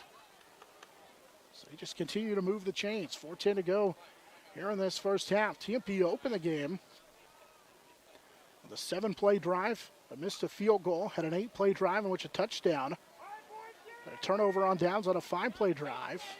And had a punt just a moment ago. So the Monarchs on a 3-and-outs. Found some success early, but really have nothing to show for it. Tied at 6. Ellis also, as TMP shows blitz on a first down play. Here's a pass that is complete left side. Tyson Jimenez makes the play, and then gets tangled up immediately. As TMP was able to keep it in right in front of him. Lang in on the tackle. That's Lance who will make the tackle. It's a gain of 4 on the second catch for Jimenez. It's also the 6th pass completion of the game for Tegan Kane. Kane will go over 2,000 for his career. He needed just 16 coming in. He had a 53-yard pass to Gottschalk a moment ago. 3 minutes to go here in this first half. Game tied at 6. Low snap. Kane will take the handoff left side and walking in virtually untouched for TMP, or rather for Ellis, as Gottschalk will take it in and give Ellis a 6-point lead at 12-6 with 2:57 to play here in this first half as Mason Gottschalk scores his first touchdown of the ball game. 6-yard touchdown run. Mason Gottschalk brings the score. Raiders 12. First touchdown run of the ball game for Mason Gottschalk, his 4th career touchdown on the ground. After they were unable to convert on a 2-point conversion the last time, they'll try it again as Kane will work out of the shotgun, fakes the handoff, little RPO, and the pass is knocked away, a little read pass option, in which Lang was able to knock it away from the intended receiver Gottschalk, as it's a 12-6 lead for Ellis with 2:57 to play here in this first half. Ellis able to drive right down the field and get the touchdown. As Mason Gottschalk got the touchdown to give Ellis the lead back with 2:57 to go here in this first half. And brought to you in part by Next Tech, Midwest Energy, Gibbs Auto Supply, Steel Fabrications, and Heartland Building Center. Ellis has offensive plays of 72 yards, 53-27. TMP's longest offensive play, that 36-yard touchdown to Jace Wentling on a 4th down. Ellis with just under 3 minutes to go. Here, or rather 3 seconds. It is just under 3 minutes to go. 2:57 to play here in this first half. Leads 12-6. Ellis has done a lot of good on offense. TMP's defense has really had a hard time stopping the Ellis rushing attack. Connor Pfeiffer, Mason Gottschalk both have had room to run. Harris ready to receive this kick. It's another angled kick. This time it'll be Lance Lang at the 29. Lance will try and get behind his blockers as he takes it to the middle of the field, runs through a tackler, and will be down at the TMP 40-yard line. With 2:51 to play here in this first half, and a 12-6 lead for Ellis. TMP, what seems like forever ago, had the football, as Ellis took just shy of 4 minutes off that clock on that last drive. Monarchs also went 3 and out on the previous offensive possession following a turnover on downs. Rack will be the wide receiver to the right. He's been targeted once. Wentling will be a tight end to the left. And now the double wing formation for the Monarchs. We'll send Lang in motion, fake the handoff to Lance, run it on the fullback trap right up the middle. And Bryce Sy picks up 4. She's brought down by Pfeiffer. Johnson in on the middle. In on that tackle as well in the middle. So a short gain for Seib on his 4th carry for 16 yards. 2.5 minutes to go here in this first half. TMP trailing 12-6. Mice will be the wide receiver to the right. Wentling goes back to a wide receiver to the left. Harris, now double wing formation, will send Lance Lang in motion. Here's a play action. Harris over the middle, and it is intercepted. Taken away by Shield as he will pick that pass intended for Mice off. And Ellis, already leading by 6, is in business on the interception by Shield, who then returned it for about 6 yards. And it sets up Ellis with great field position after just 2 plays. TMP gives it right back to the Ellis Railroaders near midfield. Actually spot him at the 46-yard line. On the interception by Shield, and he went up to get that one. Intended down the field for Zach Mice, but it's an interception. Second interception thrown of the season by Cade Harris, and Shield has his 3rd interception of the season. Kane will work on the handoff for Gottschalk. Had pressure in his feet, was able to slip away from it. They gets through another tackle, and it's going to be close to a first down. That's been the biggest problem for TMP so far. Mason Gottschalk with a gain of 10, 90 yards now on 6 carries, and it's close to another first down. TMP has not tackled, and it is enough for a first down. TMP has not tackled well in this football game, and a lot of credit to the Ellis running backs of Pfeiffer and Gottschalk. They're 2 tough guys to bring down. Pfeiffer at 179 pounds, Gottschalk at 165 pounds, but Ellis wants to take a timeout here. They've got 2 left now in this first half. Gottschalk was going to be stopped for a loss on that play, or maybe would have got back to the line of scrimmage, but was able to fight through it and pick up 10 yards on the play. And that's been the difference in the ball game. Business Polos to Team Gear. Your first choice should be Phase 2 screen printing and embroidery, no minimum order. Plus a quick turnaround time. Phase 2 screen printing and embroidery. Just Vine on 22nd Street next to Big D's Rental in Hayes. Coming up at halftime, we'll take a look at some scores from around the area. Try and check in on some of the other district games for both TMP and Ellis. Of course, it's a big district matchup. Check in on the Fuller Square Panthers, who lead Beloit 18-6. Smith Center leads Oakley 14-6. Our Hayes Kalon scoreboard update. Ellis takes their first timeouts here of this first half. On a pitch right side to Mason Gottschalk. Gottschalk went backwards, and a great job by TMP's Jace Whitling to come up and make the tackle at the 39-yard line. Gottschalk will lose 4 on the play. Second down, 14. With 1:35 and counting, Ellis does get the football to start the second half. Already with a first down on this drive, but the ball back now to the TMP 40-yard line. Monarchs late getting set on defense. Kane looking to throw as he'll throw it over the middle, and it's behind his intended receiver and incomplete. Sam Honus, the intended receiver, but it was thrown behind him, and now it's 3rd down and long. Honus was open. Bryce Seibert is back to the quarterback, Kane, from his linebacker position. Doing what you're supposed to do, turn and run to your spot. But it was behind him, and Honus couldn't reach back and get it. Had a pretty good look at it, though. And now 3rd down facing the Ellis Railroaders. 2 wide receivers to each side. Kane rolling to his left, going to throw it, and he'll air it out. And nearly a diving catch made down the field for Jimenez, who nearly came back there and made a great play. Andrew Schwartz was in coverage. So that is incomplete. And now 4th down with 1:09 to play. And here in this first half, and a 12-6 lead for Ellis. Pfeiffer's the punter. So we'll see if they do elect to punt this football from their own, or rather make it from the TMP 40. Pfeiffer stands at his own 47-yard line. TMP comes after the kick.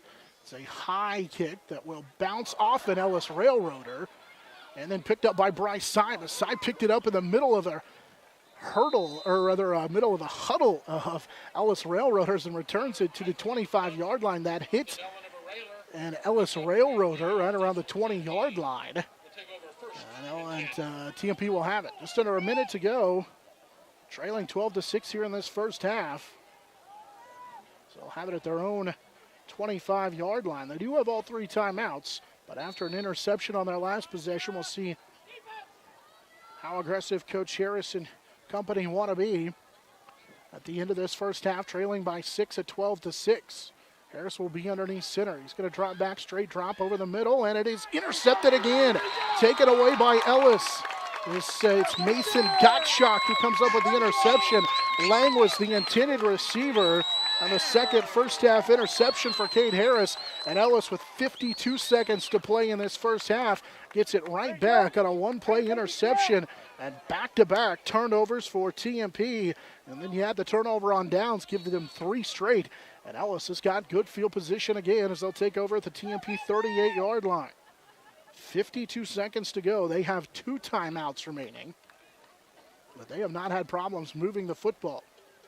Kane will work out of the shotgun. Kane will roll to his left and throw it down the field. Has his man. It's Jimenez who will make a man miss, make another man miss on the sideline, made a third man miss, and then goes out of bounds.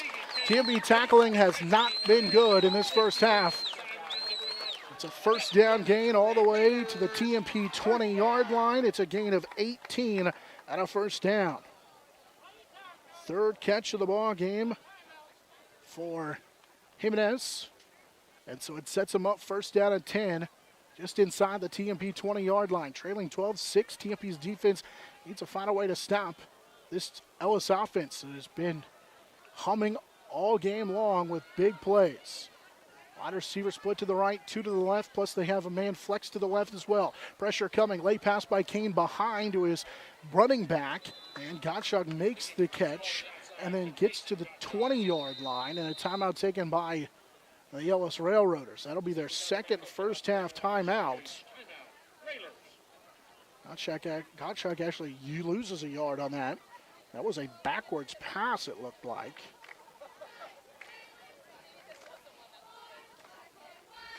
And the timeout taken by the Railroaders with 35 seconds to go. Here in this first half, leaves them with 1. Leading 12-6. TMP with 2 straight interceptions to end the first half, plus a turnover on downs. Ellis has had big play after big play in this first half, thanks in large part to poor tackling by TMP. Coming up here at halftime, we'll get an opportunity to check in with the TMP cross country team as we talk with TMP cross country coach Cody Moritzers. He joins us on our halftime spotlight.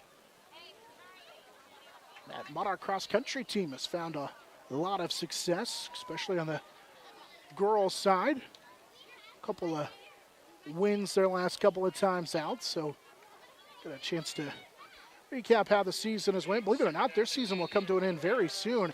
And now we've got a second down and 10 play here for Ellis. Out of the timeout, they'll send 3 wide receivers to the right, 1 in Sam Honus to the left on a second down and 10.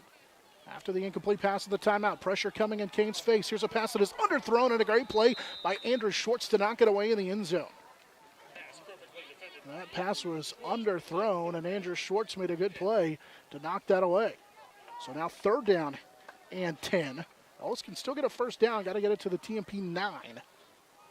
And with 1 timeout and 30 seconds to go, they have got plenty of time. Plus, they do get the second half kick.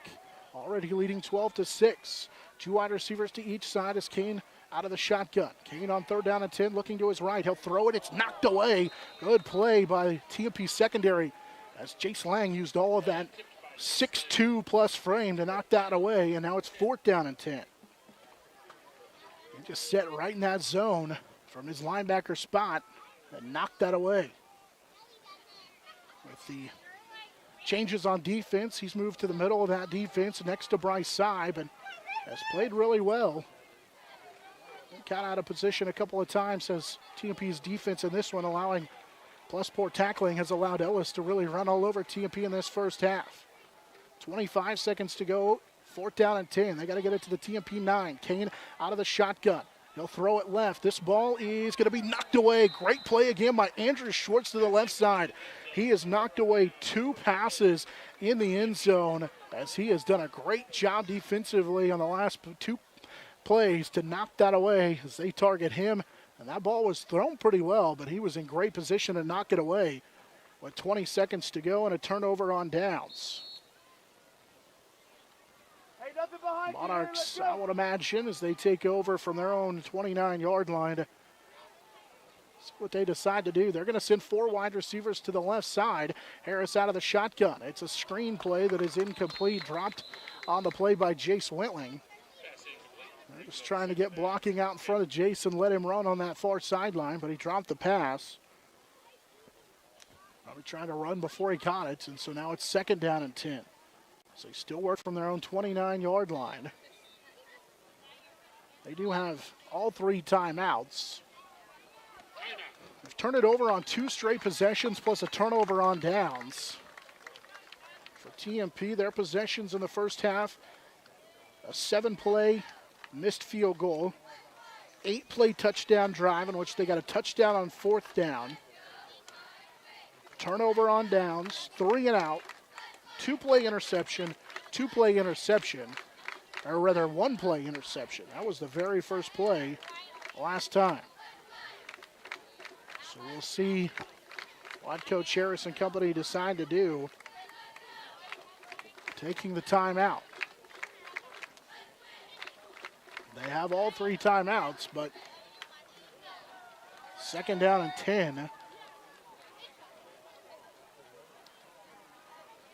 As they work from their own 20-yard line. Trailing 12-6. A couple of touchdown runs for the Ellis Railroaders. Connor Pfeiffer, Mason Gottschalk each with a touchdown run. TMP out of the timeout will go back to the double wing formation. Harris, straight drop. Cade, pump fake. Now he's just going to take off and run with it. It's a quarterback draw. Harris will take it off to the left side. Had some blockers into his out in front of him as he'll get the first down, and they get thrown out of bounds late over on that far sideline as he goes tumbling to the sideline all the way to the track. He gets to the 39-yard line. It's a gain of 20 for Cade. Mason Gottschalk was the one who got him on that far sideline, and it's the first down in a while for TMP. So they're able to get their 7th first down of the contest. They'll again throw 4 wide receivers to the left side of the formation. Rack is the tight end to the left side, to the left side. Harris again going to take off and run with it. Cade will just take off and run as he's got the first down and more. He weaves through the defense of Ellis and gets him into Ellis territory. And that's going to be how the first half comes to an end. Ellis offensively took advantage of poor tackling for TMP and was able to get a couple of turnovers to end the first half. And then the quarter comes to an end. They had big plays in that first half that really helped them and their offense out to a lot of success. That's how that first half comes to an end. It's 12-6 in favor of the Ellis Railroaders on a pair of touchdown runs as they lead TMP 12-6 to the break. We're back with our halftime show after this on the Monarch Sports Network. It's powered by Herman Physical Therapy.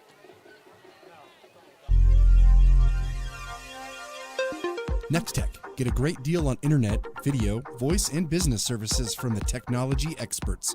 Nextech. Midwest Energy, a customer-owned cooperative providing safe, reliable, and efficient energy services and promoting growth throughout the region. Gibbs Auto Supply, over 200,000 parts and accessories and great staff to take care of you in Hayes and La Crosse. Steel Fabrications. When you need something fixed and you need it done fast and need it done right, call Steel Fab. Heartland Building. When it's time to get the job done, see why so many builders rely on Heartland Building Center with a huge stock of building materials. Hayes K-Lawn, Kirk Maska and Kurt Viner. State Glass Company, locally owned and operated since 1948. 5th and Main, downtown Hayes. Shelter Insurance, Dustin Shoemaker. Compare your coverage today at CompareMyCoverage.com. High Plains Roofing, Western and Central Kansas's premier roofing contractor.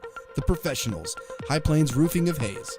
Discount Siding, new siding, energy-efficient windows and doors, vinyl fencing, and other exterior home products.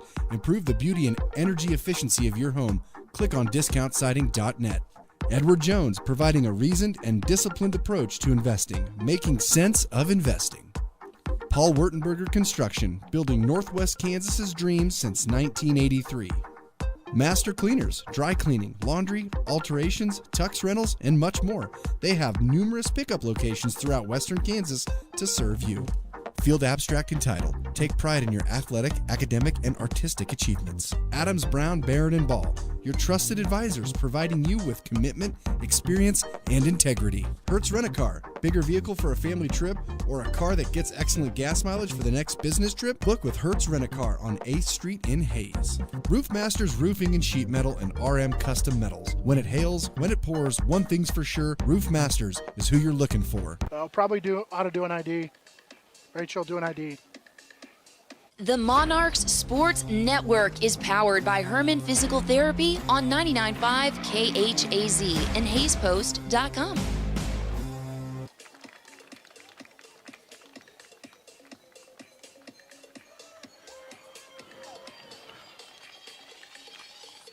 On a couple of first-half touchdown runs, the Ellis Railroaders have a 12-6 lead over the TMP Marion Monarchs. As we welcome you into our halftime show.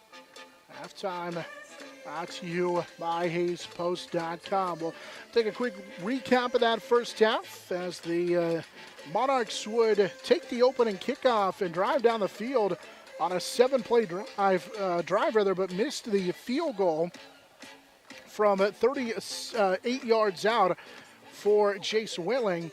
So Ellis would take over, and Ellis took no time getting on the scoreboard as they would take advantage of a 72-yard run for Mason Gottschalk that set him up inside the TMP 10-yard line. It was down to the 9, and then a couple of plays later, Connor Pfeiffer would score his first rushing touchdown of the first half to make it 6-0 after the two-point conversion was no good. TMP would get the football in their next possession and put together an 8-play drive in which on fourth down, Cade Harris found Jace Wentling for a touchdown from 36 yards out, and the extra point was no good to tie the ball game at 6. Ellis, after TMP would score the touchdown, would come back and get a touchdown, would punt the football. Then TMP gave it back on a turnover on downs. That would be followed up by a touchdown from Mason Gottschalk, in which Ellis put together a 7-play drive. The touchdown from Gottschalk was from 6 yards out. TMP in that end of the first half turned it over on downs, had a 3-and-outs, and then in which they punted the football, then had back-to-back interceptions thrown by Cade Harris, one of them right on the very first play of the drive. And then the next offensive possession, Ellis would eventually end up giving the football back to TMP on a punt, and they turned it over on downs. TMP did have the ball to end the first half, but time ran out as Cade Harris was trying to navigate his way down the field for TMP. So that's how we get to our 12-6 halftime score for the Ellis Railroaders as they try and get their first district win of the season. TMP trying to get district win number 2. It's 12-6 in favor of the Railroaders here at halftime. We're going to take a quick timeout. When we come back at our halftime break, we'll get a chance to hear from cross-country coach Cody Maritzer as he joins us next on the Monarch Sports Network. It's powered by Herman Physical Therapy. Adams, Brown, Barron, and Ball.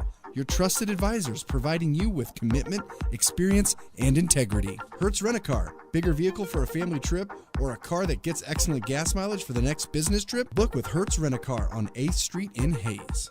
Roof Masters Roofing and Sheet Metal and RM Custom Metals. When it hails, when it pours, one thing's for sure, Roof Masters is who you're looking for. Eagle Communications. Our community connected.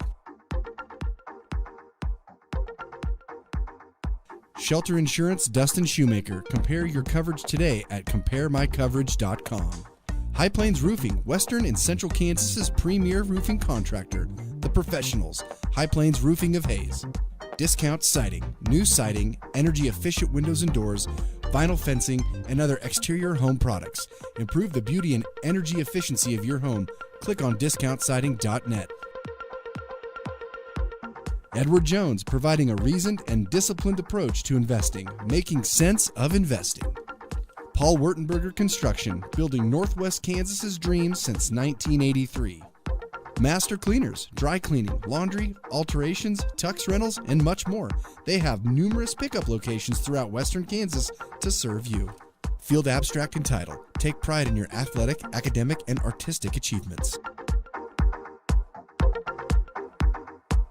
Back into halftime as we're going to change gears a little bit on our spotlight here at halftime and get an opportunity to chat with the Thomas More Prep Marion cross country coach as Cody Maritzer joins us. How are you today?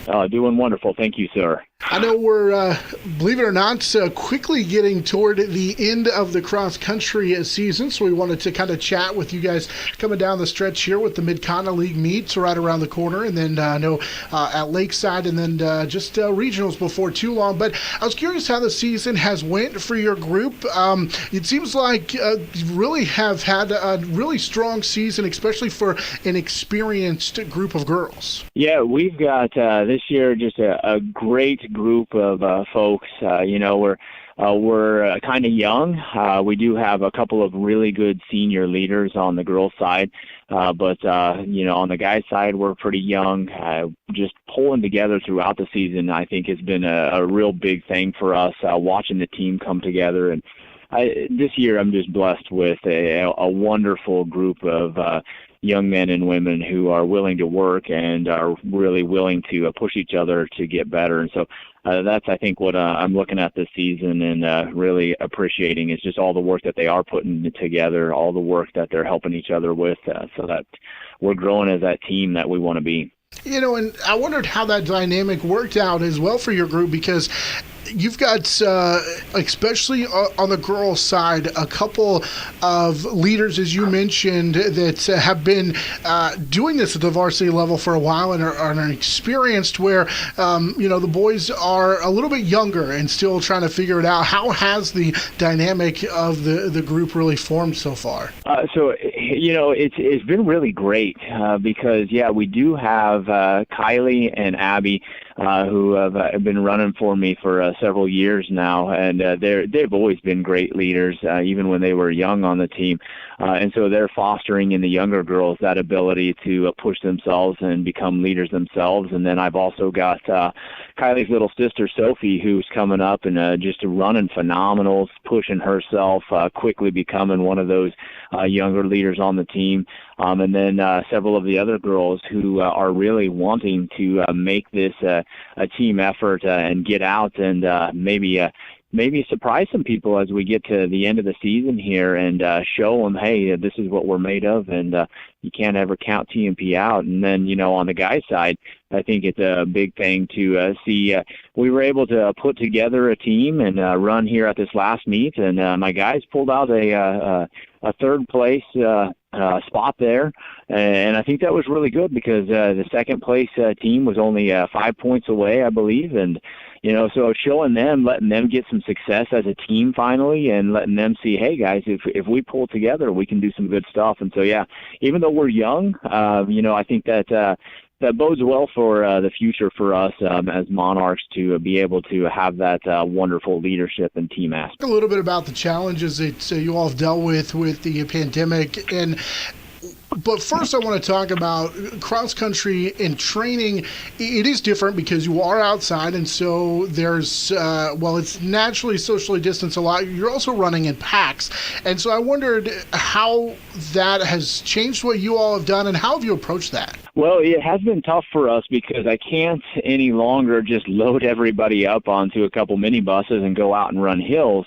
And that's kind of a big thing for training for cross country is you run into courses who, the course itself is difficult. It's got a lot of hills. And if, your runners aren't used to that because we're not used to that area, then you got to get really creative and you got to be able to go, okay, well, there's a hill out here a mile away. Let's get to that hill. We'll run some repeats on it, come back, So it has definitely created a challenge of being able to throw in maybe a little bit of different workout routine and stuff like that. And then, also try to make sure that so that we keep our season going, that we're doing everything we can to make sure that we're being as safe as possible. I think you probably gave us a little bit of an inside look, too, into how you train and how you train a group of runners for cross country. And I know anybody who makes their way past Thomas More Prep Marion, the school, during the afternoons, there's a pretty good chance you're going to see a large group of your runners out there.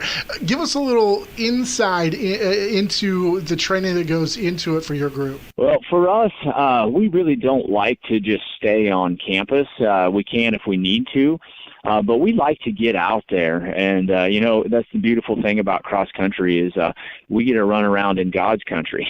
And so we just we leave campus almost every day, and between myself and my assistant coach, who is just absolutely wonderful for us, has just brought some wonderful dynamics to our team and is helping to create better young men and women and bring them up physically also.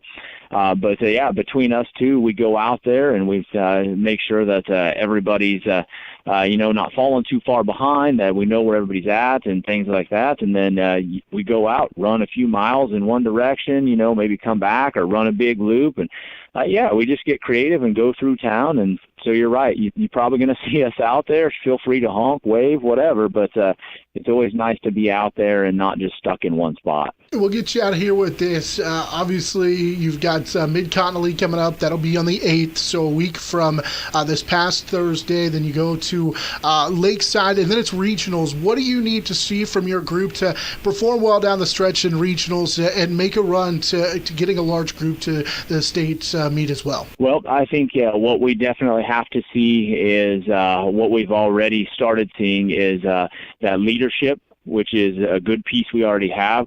But then also we've got to make sure that we're grouping well. We've got to have those pieces come together where everybody realizes that this is, although yes, cross country is an individualized sport to some degree, definitely what we focus on here is the team aspect. And that's what we want to see is how are we coming together as a team? And when we get everybody to understand that and buy into, hey, I'm not just running for myself, I'm running to help out this team, then I think what we'll see is by the time we make it to regionals, if we've got everybody on that same mindset, like I said earlier, I think that we have the ability to come out and show people that, hey, we're a team that some people should be a little bit nervous about going up against. All right, very good. We appreciate it, Coach. Good luck down the stretch. Oh, thank you very much. I appreciate your time today. Once again, that's the cross-country coach, Thomas More Prep Marion, Cody Maritzer, as he joins us here at halftime on the Monarch Sports Network. It's powered by Herman Physical Therapy.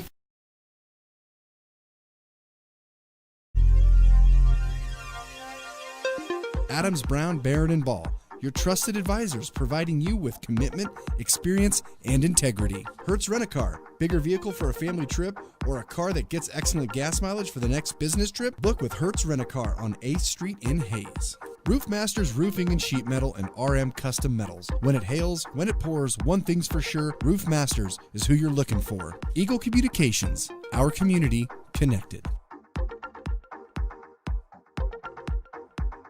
Nextech. Get a great deal on internet, video, voice, and business services from the technology experts. Nextech. Midwest Energy, a customer-owned cooperative providing safe, reliable, and efficient energy services and promoting growth throughout the region. Gibbs Auto Supply, over 200,000 parts and accessories and great staff to take care of you in Hayes and La Crosse. Steel Fabrications, when you need something fixed and you need it done fast and need it done right, call Steel Fab. Heartland Building. When it's time to get the job done, see why so many builders rely on Heartland Building Center with a huge stock of building materials. Hayes K-Lawn, Kirk Maska, and Kurt Viner. State Glass Company, locally owned and operated since 1948. 5th and Main, downtown Hayes. Thomas More Prep Marion. Marion Monarchs. Ellis will start the second half with the football. Quickly want to go through some stats from that first half. Ellis finishes with 228 yards of offense in that first half, 175 for TMP. Ellis, of course, with those huge plays on offense, 53 yards. They had a 72-yard run, had an 18-yard pass as well, a 27-yard pitch and catch. So big plays on offense for the Railers. Meanwhile, for TMP, they finished with 2 first-half turnovers, a couple of interceptions in that first half. TMP gets their lone touchdown on a 36-yard pitch and catch from Harris to Wentling. Connor Pfeiffer with a 6-yard run. Mason Gottschalk with a 6-yard run in that first half for the Ellis Railroaders. And again, they will start the first half, or the second half rather, with the football. So good opportunity for them to build on a 6-point lead here at the break. We'll take our final time out of the halftime break. Back with the second half from Ellis on the Monarch Sports Network, powered by Herman Physical Therapy. Next Tech. Get a great deal on internet, video, voice, and business services from the technology experts. Next Tech. Midwest Energy, a customer-owned cooperative providing safe, reliable, and efficient energy services and promoting growth throughout the region. Gibbs Auto Supply, over 200,000 parts and accessories and great staff to take care of you in Hayes and La Crosse. Steel Fabrications, when you need something fixed and you need it done fast and need it done right, call Steel Fab. Heartland Building. When it's time to get the job done, see why so many builders rely on Heartland Building Center with a huge stock of building materials. Hayes K-Lawn, Kirk Maska, and Kurt Viner. State Glass Company, locally owned and operated since 1948. 5th and Main, downtown Hayes. Shelter Insurance, Dustin Shoemaker. Compare your coverage today at CompareMyCoverage.com. High Plains Roofing, Western and Central Kansas's premier roofing contractor. The Professionals, High Plains Roofing of Hayes. Discount Siding, new siding, energy-efficient windows and doors, vinyl fencing, and other exterior home products. Improve the beauty and energy efficiency of your home. Click on discountsiding.net. Edward Jones, providing a reasoned and disciplined approach to investing, making sense of investing. Paul Wurtenberger Construction, building Northwest Kansas's dreams since 1983. Master Cleaners, dry cleaning, laundry, alterations, tux rentals, and much more. They have numerous pickup locations throughout western Kansas to serve you. Field Abstract and Title. Take pride in your athletic, academic, and artistic achievements. Adams, Brown, Barron, and Ball. Your trusted advisors providing you with commitment, experience, and integrity. Hertz Rent-A-Car. Bigger vehicle for a family trip or a car that gets excellent gas mileage for the next business trip? Book with Hertz Rent-A-Car on 8th Street in Hayes. Roof Masters Roofing and Sheet Metal and RM Custom Metals. When it hails, when it pours, one thing's for sure, Roof Masters is who you're looking for.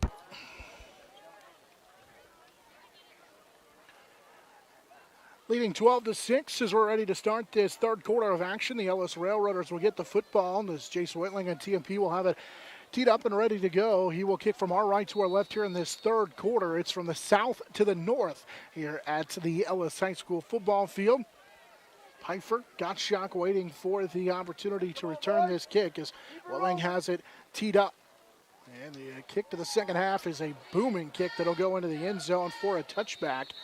As Whitling will force the Ellis Railroaders to come out to the 20-yard line to start out this second half for Whitling on the season. That is touchback number 6 for the junior kicker for TMP. Ellis said pretty good field position after starting right around their own 20-yard line on their first 3 possessions. They started at the TMP 40-yard line, or 45, 46, and then the TMP 38-yard line on their last 3 possessions of that first half. As they come out to their own 20-yard line and will run it on the first play of the second half. It's Mason Gottschalk to the left. Gottschalk slips a tackle and has another huge gain. TMP's tackling has got to get better, or this will be an Ellis victory as Gottschalk will pick up all the way to the 34-yard line on first down. Gottschalk rips off a gain of 14. He'll go over 100 yards on the ball game, as he will hit the 100-yard mark exactly for the tailback of Mason Gottschalk.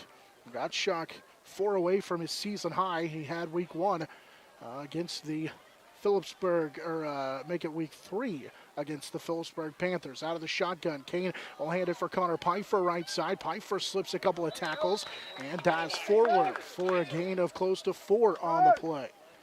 As Pfeiffer is brought down by TMP's freshman defensive line, Colton Higgins. On the 7th carry of the game for Pfeiffer for 18 yards, but he does have that 6-yard touchdown run. Honus will be the wide receiver here to the near side. They send 2 to the far side as Kane will work out of the shotgun. It's that pistol formation and will hand it off for Mason Gottschalk, who falls forward for a gain of about a yard on the play. Michael Hale makes the tackle. I haven't called Michael's name a lot, but he picks up a tackle there, and now a third down coming up for Ellis on their first play, or first third down opportunity of this third quarter. They already do have a first down on this drive, ball to the 40-yard line. Hey, outwork them, let's go, outwork them. They'll send two wide receivers to each side. They've got to get it to their own 44-yard line. Monarchs show pressure. Here's a little pass that is knocked away, nearly intercepted by Jace Willing. That ball was low, too, for Mason Gottschalk. I don't think that even if Gottschalk comes away with that, it doesn't have a lot of running room. Good play by TMP's Jace Willing to knock that pass away. And now it's fourth down. So the Monarchs hope they hold after giving up a first down on the first third down, or the first possession of the third quarter, rather, for Ellis. Hunter Pfeiffer is the punter, and this is a low line drive kick. That'll bounce and roll inside the 30, down about the TMP 27-yard line. Despite giving up a gain of 11 on one play, TMP's defense does their job to force a punt. And now with 10:32 to play in this third quarter, Monarchs offense is back out there looking to find some sort of success as they'll take over at their own 28-yard line. Monarchs' last three drives, actually last four drives of that first half. Turnover on downs, punt, interception, and then the quarter. They were driving when that quarter came to an end, though. TMP will come out of that double wing set on first down. They'll send a man in motion. That's Lang. They'll hand it to Lance, who tries to bounce to the left side with a nifty stiff arm to knock the man down, but he took him down with him. Good play by that defensive lineman out there on that far sideline. It was Younger who made the tackle. Sam Honus was in on that tackle as well. Getting just back to the line of scrimmage for the TMP tailback. The junior Lang, as I mentioned, had 42 yards on 11 carries a week ago. Has 43 yards now on 7 carries. As TMP still works from their own 28-yard line on a second down and 10. Lang again will go in motion. Harris gives it to the fullback, Syme, and Syme just following his blockers, and the sophomore center, Michael Hale, leads the way as he's close to the 35-yard line, just across the 35 to the 36-yard line. That's a gain of 8 on the play by the fullback Syme, and it sets him up third down and 2. Following right behind Michael Hale, the sophomore center. Slid into the interior of that offensive line and done a pretty good job. TMP facing a third down and 2. Monarchs struggled without a third down conversion in the first half. They'll hand it for Lang, left side, and he won't get there. Good penetration up front by the Ellis defense, and those linebackers again make the play.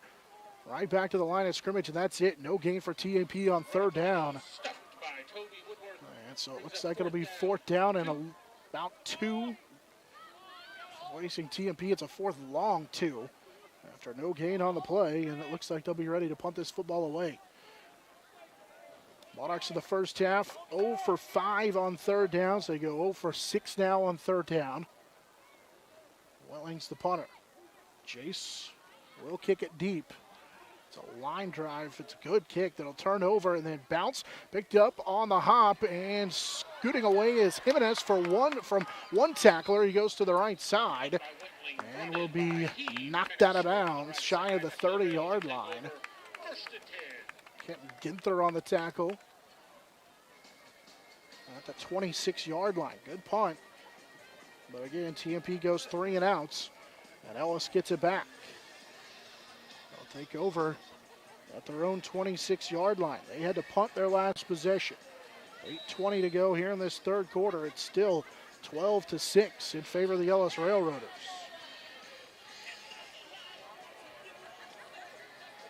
They've got Honus as the wide receiver here to the near side, and they go double tight with Jimenez is working the quarterback position. He hands it off for Mason Gottschalk, who tried to bounce it outside. And a good job defensively by TMP to force him to stretch that. Schwartz inside make the tackle right at the line of scrimmage. Just nowhere to go for Gottschalk. That's really the best job they've done against Mason Gottschalk, forcing him to bounce it outside. And he stays right at the line of scrimmage. So no gain that time for Mason Gottschalk on his 10th carry of the contest. Of course, said that 72-yard run. I give him forward progress of about the length of the football, but that's it. So they go to the shotgun formation, snap it back to quarterback Kane. He'll hand it off right side, and it's Pfeiffer who runs through a tackle, then falls forward to the 35. Jace Lang met him in the hole, but he just kept fighting for extra yards. And now a gain of 8, and it's 3rd down and 2. Pfeiffer runs hard. TMP has had a hard time bringing him down. Ellis didn't have a lot of success on 3rd down in that first half, but we're able to convert on a couple. Hey, win this battle. Let's go. 3rd down and 2. Ball from the Ellis 35-yard line. They'll just go quarterback keeper right up the middle for Kane, who's got the first down and fights for more. Nearly had the football stripped at the 45, but Kane gets the first down on a gain of 10. A quarterback sneak turns into a gain of 10 and an Ellis first down. They have found success running at TMP, and the Monarchs have been unable to stop it. And another first down for the Ellis Railroaders gives them 12 in the contest. And now on the TMP side of the 45-yard line as Ellis continues to drive with 6:45 and counting in this 3rd quarter. They lead 12-6. 2 wide receivers to each side. Kane out of the shotgun. Here's a handoff. Gottschalk right side, and again, just a huge gain as Bryce Side makes the tackle, but not before. He picks up 7 yards on the play. Birthday shout out tomorrow to Kaya Nader. 32 yards now make it 33 yards now on 9 carries for Connor Pfeiffer. And he's downhill every time. TMP, they don't hit him they don't hit him right away when he gets the handoff. Here's a low snap, and Kane was down on his knee when he touched the football. That's going to be a loss. They're going to give all those yardage back, almost all of them back. They give 4 or 5 yards back, and so now it's 3rd down and 8. Kane had a low snap, and For the jersey auction, could you please drop them off in the tub by the entrance after the game? came down on a knee, picked it up on a knee, and so he's down. So break for TMP. Another 3rd down coming up here for the Ellis Railroaders. Ball back to the Ellis 46-yard line. 3rd down play. Kane will roll to his left, likes to throw back this way, and he's got Sam Honus, who's out of bounds, right in front of the coaching staff. They thought it was enough for a first down. It's about 2 yards shy.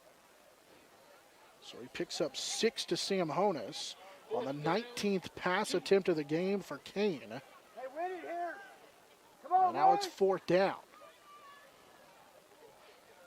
Honus with his 3rd catch for 22 yards. Kane has 132 yards passing, and you got to imagine they're going to go for it. Jimenez, the quarterback underneath center. He'll take the snap, try and fake it on 4th down, and he won't get there. Michael Hale with a huge play in the middle of that defense. Well, now maybe. What are they giving forward progress to? First and 10. It won't be enough. TMP. So the Monarchs will get a turnover on downs. This official here to the near sideline spotted it just short. And TMP with a huge break as Ellis is unable to get the first down. They turn it over on downs, and TMP will get it back. So the Monarchs still trailing 12-6. Get it back inside their own territory at their own 40. It's like their own 47-yard line. But still with some work to be done. Offensively, they have struggled with 5:23 to play here in this 3rd quarter. 12-6, Ellis has the lead. Harris out of the shotgun as they go to the spread. Takes the snap, pressure coming. He'll take off and run on the draw to the near side of the 50 into Ellis territory and ran out of bounds just before the 42-yard line. That's enough for a first down as Cade Harris runs out of bounds after a gain of 11. That's the 10th carry of the contest for 69 yards for Cade Harris. And it's the Monarchs' 8th first down of the game. Inside Ellis territories, they spot him out of bounds at the 43. They go back to the spread again. 2 wide receivers to each side. High snap, same play this time to the left side. Harris trying to get to the edge with a flag on the play. He spins through a tackle inside the 40, fights to about the 38-yard line. Now to about the 39 of Ellis. Walking the back on TMP.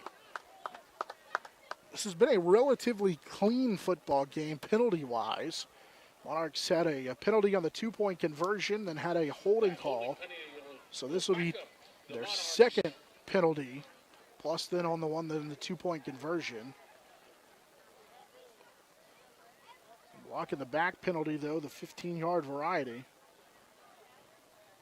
And it moves them back to their own 48-yard line. On a first down. Out of the shotgun they go. Harris will send Lang in motion. High snap again. Harris brings it down. The quarterback, Harris, has pressure in his face, and it's going to be sacked. Pressure from the Ellis Railroaders front, as it'll be Austin McGuire coming through and getting the sack. Harris tried to dance away from it back to the 41-yard line. That'll bring up for TMP second down. And a loss of 7 more sets them up to their own 41-yard line with 4.5 to go in this third quarter. 12-6, Ellis has the lead. Lang and Lang, Jason Lance to the right side of the formation. Harris out of the shotgun. He's looking to the left. Cade with time. Now rolling to his left. Stops. He's going to come back to the near side. Got a block. And then got another block. He's trying to outrun the defense here to the near sideline. Ran into Jace Lang at the 40-yard line. And will lose a yard. As coming up to make the play, Woodward makes the tackle. Mason Gottschalk in there as well. Goes basically for no gain, as he really gets back to the line of scrimmage, and that's it.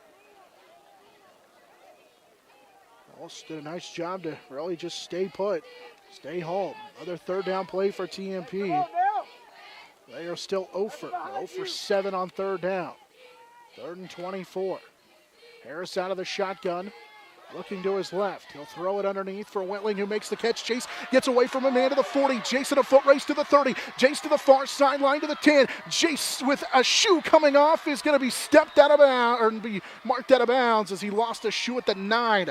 Wentling scored a touchdown on 4th down and long, and now he sets him up all the way down to the 9-yard line as he stepped out of his shoe on that far sideline. See where they officially spot him out of bounds as he puts that shoe back on. They spot him inside down to the 8-yard line, it looks like. He'll rip off a gain of 52, and it sets him up first down and goal. That's the 3rd catch now for 84, and make it 94 yards on the day for Wentling, as that is a gain of 52 for TMP, and it's first down and goals. They'll go to the I formation. Wide receivers to each side. Harris on the hard count. Hands it off underneath. It's Lang trying to run off the right side. Lance gets close to the 5-yard line, maybe inside the 5-yard line. Run up the middle. And picks up 3. Toby Woodward. As Lang will pick up 3 on that carry. So work now from just inside the 5-yard line on second down and goal. Monarchs trying to even this thing up in a game in which I feel like Ellis has outplayed TMP so far. Mice, the wide receiver to the right. Jace Lang, the tight end to the right, that side as well. Wentling, who was not set nearly to that left side. Here's a handoff with a flag on the play. Try to bounce it with Lance Lang to the 3-yard line, but Jace wasn't set. So we're going to have a 5-yard TMP penalty. Woodworth has made the last 2 plays from his defensive line position. Officials talking it over. As it is right now, it'd be 3rd down and goal from about the 3-yard line. Oh, they pick it up. Wentling was pretty sure, as was I, that he was not set. But they say he was set. Lance picks up a couple on his 10th carry of the contest. And now it's 3rd down and goal. This is a big play, down 12-6. TMP needs to find a way to get into the end zone They've got 2 plays to do it with 2:25 and counting here in this third quarter. Racks the wide receiver to the right. Monarchs will line Whitling up as a tight end to the left side. Harris underneath center. Ellis showing blitz right up the middle. They'll take the snap, hand it for, nope, it's a quarterback option right side, and Harris keeps it, and he's in for the touchdown. That is a huge touchdown run to even this game up at 12 on a 5-yard touchdown run for Cade Harris, who scores his 3rd rushing touchdown in 2 weeks. And with 2:10 to play here in this third quarter, that 6-yard touchdown run for Harris knots this game up at 12 apiece. And now Whitling on to attempt the extra point. Harris gets a high snap down, and Whitling drills this one straight through, and TMP takes the lead at 13-12. On the touchdown for TMP, as the Monarchs were able to put together a touchdown run, or the touchdown drive rather, than cap it off on the Harris run, and the extra point gives TMP a 1-point lead at 13-12. The play of the drive so far was that play by Whitling, and he has had 2 fourth-down plays in which he has kept TMP in the ball game. The one, the touchdown in that first half, in which he went for 36 yards. This last one for 52 that would set him up 1st and goal to go, and they would eventually get into the end zone on the Harris run, and TMP is able to cap off a 7-play drive in which they get into the end zone on the Cade Harris run. But it has been tough sledding this entire time for TMP. But a little taste of Ellis' own medicine, as TMP had been beaten by the big play this entire game. But TMP is able to hit a couple of big plays of their own. Our game brought to you in part by Hayes Kalon, Discount Siding, Shelter Insurance Agent Dustin Shoemaker, Field Abstracted Title, and High Plains Roofing. Monarchs have struggled off on defense to really stop the running attack of this Ellis Railroader team. Pfeiffer, but more Mason Gottschalk. He has really ran all over TMP. But the Monarchs were able to force a couple of punts, or making a punt and a turnover on downs here in this third quarter. And with 2:10 to play in the quarter, TMP has a 1-point lead, but you feel like 13 is probably not enough, especially the way that the Ellis offense has been able to run this football against TMP. Pfeiffer and Gottschalk ready to return the kick for the Monarchs. Whitling, who had a touchback, his 6th of the season to start this second half, has it teed up. And he will, with a flag on the play, kick it into the end zone. But I think it's going to be offsides on TMP.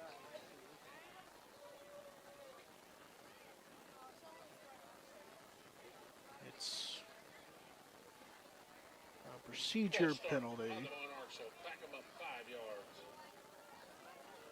Monarchs with 30 penalty yards so far in the contest. Harris comes in for TMP on that kickoff return team. Swelling now will have to kick it from the 35. The Monarchs also bring a late substitution on the other side as Peyton Schwartz comes in on the left side of that kickoff team. Pfeiffer, Gottschalk still ready to return this kick for Whitling. Jason, a little pooch kick this time that'll bounce at the 25, roll to the 21. That's where it's picked up by Connor Pfeiffer, who falls just across the 30 and to the 32-yard line. Whitling, a little short kick that bounced, but unlike last week against Syracuse, in which he got it to check up and kind of stay right where it landed, this one took an extra little bit of a bounce, and that allowed Pfeiffer to run up and pick up that ball and bring it to the 31-yard line. Ellis will take over. 2:07 to play here in this third quarter. Sack in on that defensive line, as let's agree for TMP. Trying to get some size up front. It doesn't matter. Gottschalk's going to run for a gain of 10 or more and another first down as Bryce Syme throws him out of bounds. He picks up 14 on the play and another Ellis first down. First down number 13 in the game for this Ellis Railroader team. Gottschalk now at 113 yards on the ground for Ellis. Monarchs go big up front. Legree at 300 pounds. Sack at 2+, along with the freshman nose guard Walker in the middle, trying to just find a way to stop this rushing attack for the Railers. Out of the shotgun, here's the handoff. It's Gottschalk, this time to the right side, and Mason falls forward for a gain of 3 on the play. Seib again on the tackle, got some help from Kenton Ginther. And Gottschalk with a gain of 3. Every time that it feels like Gottschalk runs in between the tackles north and south, he's going to pick up yardage. When he runs east and west, TMP's done a decent job of rallying to the football. Spread again look out of the pistol. Jimenez will go in motion. They fake the handoff to him, pitch it left side, and he is hit. Matt Hess wraps him up and will stop Connor Pfeiffer back to the 43-yard line. Hess was not fooled at all, and the junior Matt Hess makes a big play on defense on second down. He tackles him for a loss of 2. Well, actually, it'll be a loss of closer to 5, and it sets him up 3rd down and 12. Matt Hess was not fooled one bit on that play, and now another 3rd down coming up for this Ellis offense. Kane will work out of the shotgun. And again, they split 2 wide receivers to each side. Kane looking to pass. He's got time. He'll come over the middle. It's knocked away. Mark Rack with a great play. That would have been enough for a 1st down, but Rack was able to knock it away, and the junior defensive back knocks it away, and it's 4th down. Rack with a fantastic play as the junior came over the top and knocked it away. And it's incomplete. That's the 20th pass attempt of the game for Tegan Kane, and now it's 4th down.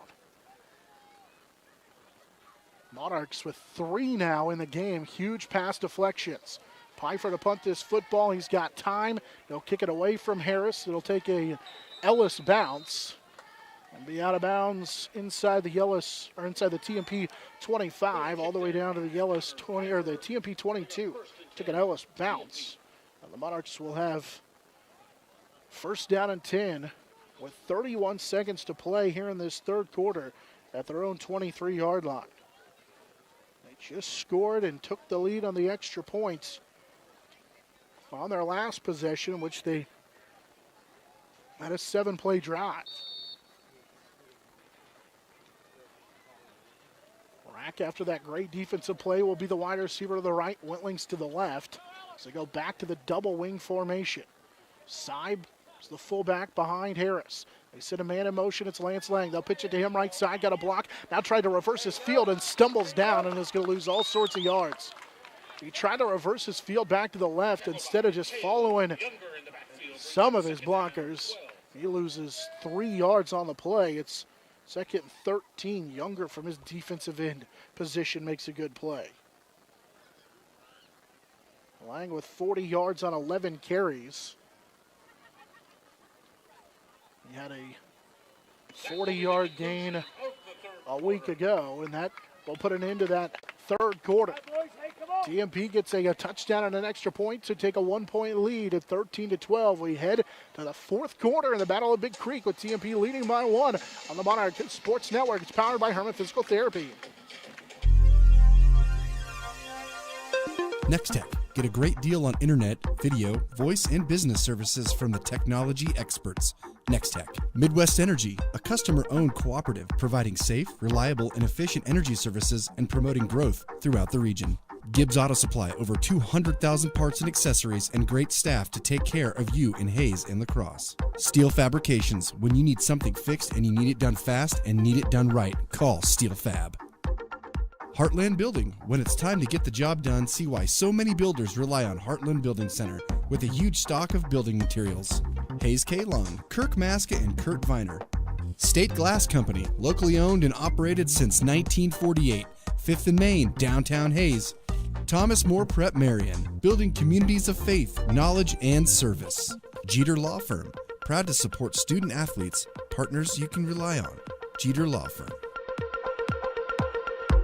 The Monarchs Sports Network is powered by Herman Physical Therapy on 99.5 KHAZ and HayesPost.com. 13-12, TMP with a 1-point lead As we head now to the fourth quarter, Monarchs facing a 2nd down and 13 from the 20-yard line following that loss right before the quarter came to an end. Harris will work out of the shotgun with 2 wide receivers for TMP to each side. They'll send Lang in motion. High snap that hits one of the TMP men, and now the ball's on the field, and I think Ellis has it. Nope, they're going to run in and say that TMP got it. Bryce Syme got the football, but that was nearly a huge play for Ellis, as that was nearly a turnover, but it was Syme who came away with it. That ball hit Lang. Jace was the motion man, and so they'll be stopped back to their 16-yard line.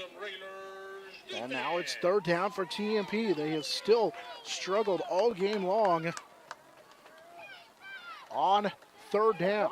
This is a big play with 3rd and 17. I formation. Harris will be underneath center with the wide receiver to each side. He's looking to throw. Now he's just going to take off and run here on 3rd down and long. He'll get to the sideline and be thrown out of bounds at the 20-yard line. He just took what he could get on a quarterback run to the 4-yard line as a Gottschalk will make the tackle, and now it's 4th down.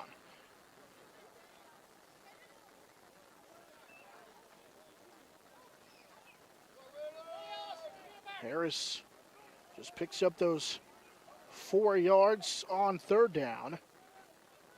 Clock stops. As Wentling ready to punt this football. He'll punt from our right to our left. And this is a short kick off the side of his foot that will bounce inside TMP territory and be down at the TMP 39-yard line. Not a great kick. There is a flag on the play, but I think this is going to be a hold on TMP. It is a hold on TMP. There's a flag down on the play. They call it a hold on TMP. Like the Monarchs may have held one of the men coming through on the rush. So you can either move him back 10 yards and make him re-punt it, or you can decline it and take the spot. See what Ellis decides to do. It's holding on TMP. They're going to decline it. They've got great field position. They will take over 1st and 10. So they'll take over at the TMP 39-yard line. Ellis trailing 13-12, but got a lot of time left in this one. 10:35 to play. Railroaders have it inside TMP territory at the TMP 39-yard line. 2 wide receivers, including Pfeiffer here to the right side. They'll send 1 wide receiver to the left side. They have Jimenez lined up as a flex to underneath or behind, rather, that center. As here's another good gain on 1st down with a late flag. In fact, a couple of late flags coming in. Hayo makes the tackle. You got Andrew Schwartz in there on the tackle as well. It's a gain of 13, and then what's the flag? As Mason Gottschalk got the 1st down, but it's a flag on a hold on Ellis. They got him down to the 30-yard line. Gottschalk had a huge run, but again, it's a 10-yard spot foul, so it ends up being basically just a 1st down and 11 after the 10-yard penalty.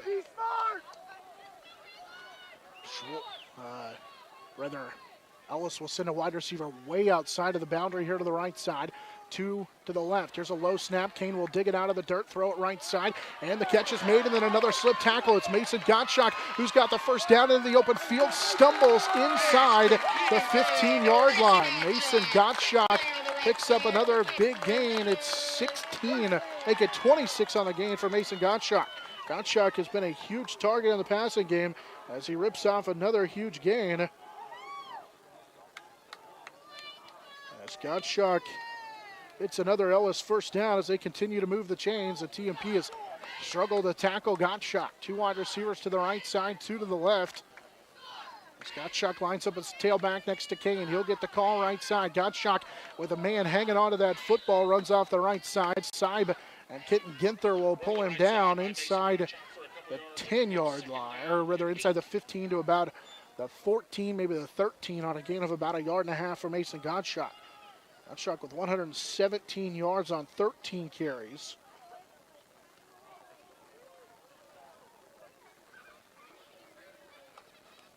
(13-12) with 9.5 to go in this 4th quarter. TMP with a 1-point lead. Ellis again driving. Gottschalk again, the tailback this time to the right side of Kane. So he works out of the shotgun. Play action, going to throw it left side. Catch is made by Jimenez, slips one tackle, and then it's going to be brought down as Lance Lang never really let go. Kane will get to the 11-yard line. So Jimenez is able to get it to the 10-yard line. Picks up close to 3 on his 4th carry. And now a big 3rd down coming up. Under 9 minutes to go. It's 3rd and 6. They can still get the 1st down. They're on that left hash with 2 wide receivers split to the right side of the formation.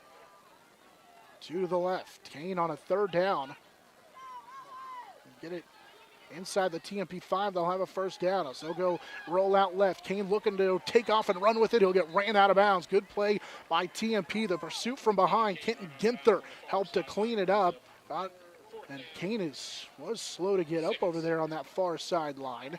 But he is up and coming here to the near sideline. Kenton Ginther made that play as he just stretched it at that far sideline. And TMP holds for a 4th down opportunity now. And we'll get a field goal attempt. Ball from the 14-yard line. A 31-yard field goal.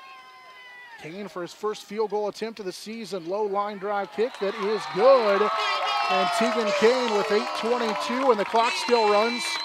There was 8:22 to go left when Kane knocked down that field goal to make it 15-13 rather. As Kane converts on his first field goal of the season.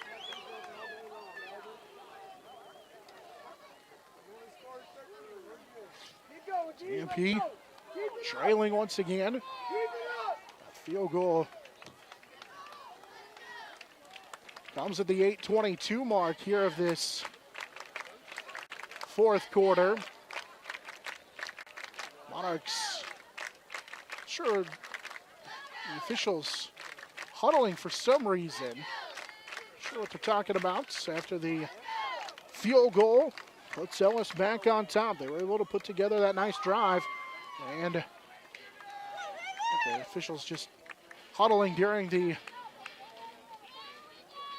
timeout in between scores. As Shield ready to kick this one away. So a 2-point lead now at 15-13.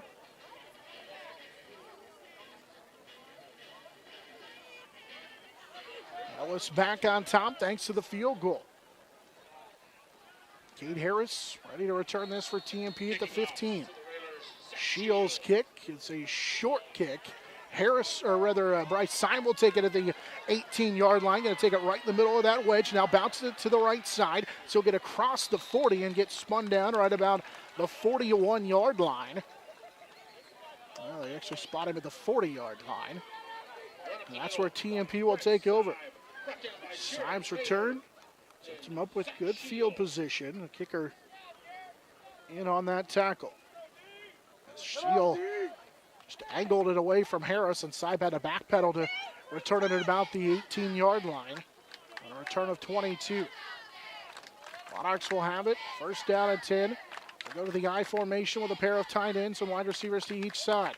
Hand it for Lang. Lance trying to run right side as he'll fight forward and pick up about 3 yards. Lang with a gain of 3, 43 yards now on 12 carries. Max Johnson, a linebacker, in on the tackle. 7:45 and counting here in this 4th quarter, and a 2-point Ellis lead at 15-13.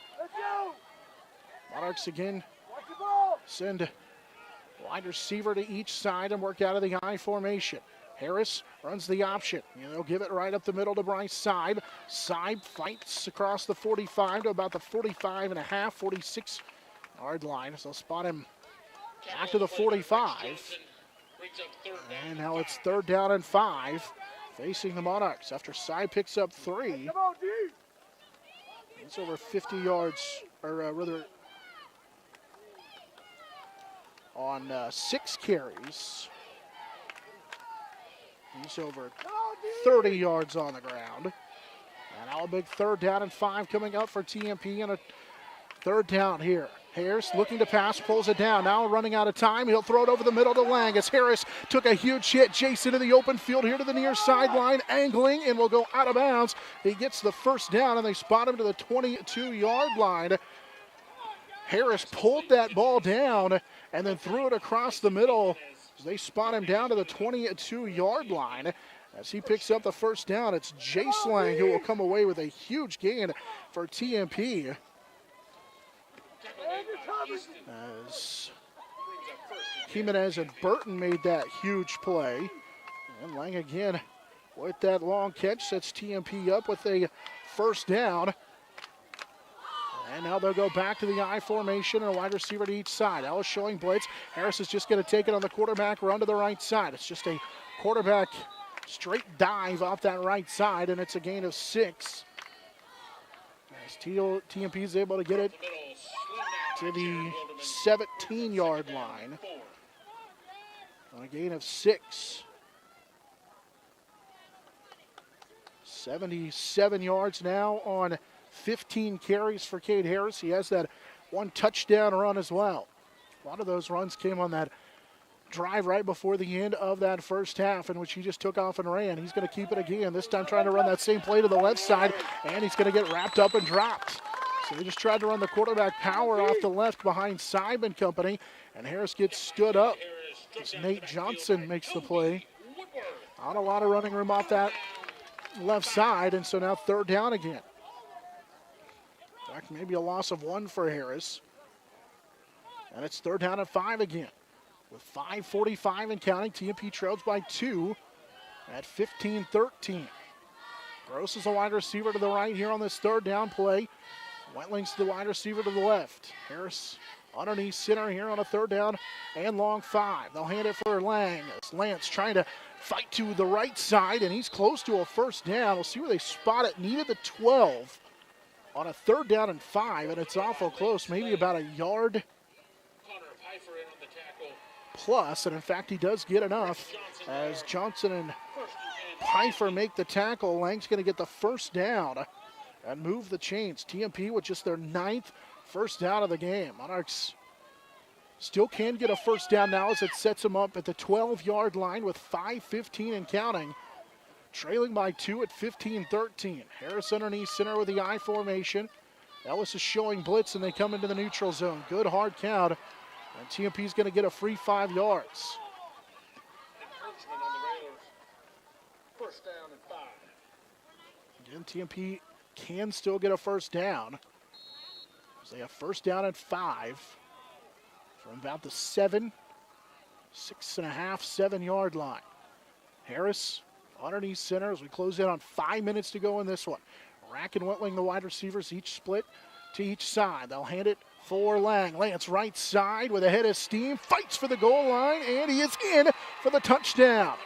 TMP runs it off that right side with a 8-yard touchdown run for Lance Lang, and the Monarchs answer a field goal drive rather for the Ellis Railroaders with a touchdown drive as they're able to get in from just outside 7 yards with a touchdown run for the junior tailback Lang, and TMP now leads by 4 at 19-5. Just running off that right side with 4:52 to play. Lang gets his 2nd career rushing touchdown, and it puts TMP on top. Lang also goes over 50 yards rushing on 14 carries. It's been a rough go of it. So the Monarchs able to take the lead with 4:52 to go, but you feel like a lot of time left, and both teams have timeouts remaining. Ellis has all 3. TMP just used their 1st of the 2nd half. As Coach Harris wants to talk things over with 4:52 to go. Monarchs on top by 4. Conventional wisdom says you go for 2. Leading 19-15 with 4:52 to go. See what Coach Harris has drawn up here on a 2-point opportunity. Monarch Athletics brought to you in part by Paul Wartenberger Construction, Master Cleaners, Roof Masters Roofing and Sheet Metal, Insurance Planning, Jeter Law Firm, and Ellis County Abstract and Title. Out of the timeout with 4:52 to go, TMP will line up and go for two here, and one of the biggest plays of the contest, trying to go up by 6. They'll send Whitling as the wide receiver to the left. Harris will have side behind him, then two backs, one each side, out of the double wing formation. Harris, long count for TMP. Now they're going to run the option right side. Harris is going to keep it as he cuts off that right side, and he gets in for 2. So TMP will add 2 more on the 2-point conversion for Cade Harris. And the Monarchs are able to add to their lead to make it 21-15. And it comes with 4:52 to go following Lance Lang's 8-yard touchdown run. And that 2-point conversion puts TMP on top now by 6 at 21-15. So you force Ellis to get the touchdown and a field goal to beat you. A touchdown doesn't just beat you. You have to get either the 2 or the 2-point conversion or the extra point. So the Monarchs are able to put together that touchdown drive. An 8-play touchdown drive capped off by that Lang touchdown from just outside of 7 yards as he's able to get into the end zone. Put TMP on top. 4:52 to go. So we talked about in the open, this game came down to a late touchdown with under 3 minutes to go in last year's game that ended in exciting fashion. Gotta think to the way Ellis's offense is played, they may have something to say about it before the end, as TMP needs to find a way to get a stop here late in this ball game. With 4:52 to go, still lots of time. Ellis has all 3 timeouts. TMP with 2 of them. They lead now by 6 at 21-15. Wetland kicks from our right to our left. It's from the south to the north. As Gottschalk and Pfeiffer wait for the kick. From inside the 5-yard line with a head of steam to that right side and nearly breaking free right up the middle is Connor Pfeiffer as he'll get it to the 29-yard line. He's brought down by TMP's Kenton Ginther. Also down there on that special teams tackle for TMP was Hunter Flax as a senior with a big special teams tackle. And now with 4:47 to go here in this one. At a 21-15 lead for TMP. Ellis is going to have decent field position just shy of their own 30-yard line. Kane will work out of the shotgun. 2 wide receivers to each side. They hand it off, running off of that read option, and a huge run already on first down as they'll get it across the 40 to the 41-yard line. As Mason Gottschalk picks up 11. Matt Hess makes the tackle. Gottschalk continues to run a wild against this TMP offense. 128 yards, the TMP defense for their 128 yards on 14 carries from Mason Gottschalk. Also has that 6-yard touchdown run. So they pick up first down number 15 in the game. 4.5 to go in this one. TMP leads by 6. They hand it on the exact same play, trying to run off of that right side, and another big run. Bryce Seib helps to clean it up after Jace Lang got a piece of Gottschalk in the hole, but still 6 yards. It's 2nd down and 4. 134 yards rushing now for Mason Gottschalk. That's a new career high. Just running downhill out of that pistol formation. Running right through the right side. Connor Pfeiffer's in the backfield now, trying to run it to the left side this time, and they've got success. Pfeiffer with a huge run. Pfeiffer, it's a foot race, and Pfeiffer is going to go to the edge. Pfeiffer will take it in for the touchdown. 54 yards on the touchdown run for Connor Pfeiffer, and the game now is tied at 21 as Pfeiffer scores on a long touchdown run. He just broke to the edge, and nobody was going to catch him on a foot race. With 3:44 to go in this one, game tied at 21 on the Connor Pfeiffer touchdown run. It was the exact same play they had ran 2 times before to the right side. This time they run it to the left side. And all on to attempt the extra point is Tegan Kane. It's a high snap. The holder can't get to it, and we're tied at 21. Jimenez couldn't come away with it, and we're tied at 21. It was a high snap. And so we're tied at 21 with 3:44 to go in this one. Had a feeling that it would come down to a late play in this fourth quarter. And Connor Pfeiffer scores the touchdown run. Another big play for the Ellis Railroaders. You can look up and down the stat sheet for Ellis, and they have had several big plays in this one. That Pfeiffer touchdown run.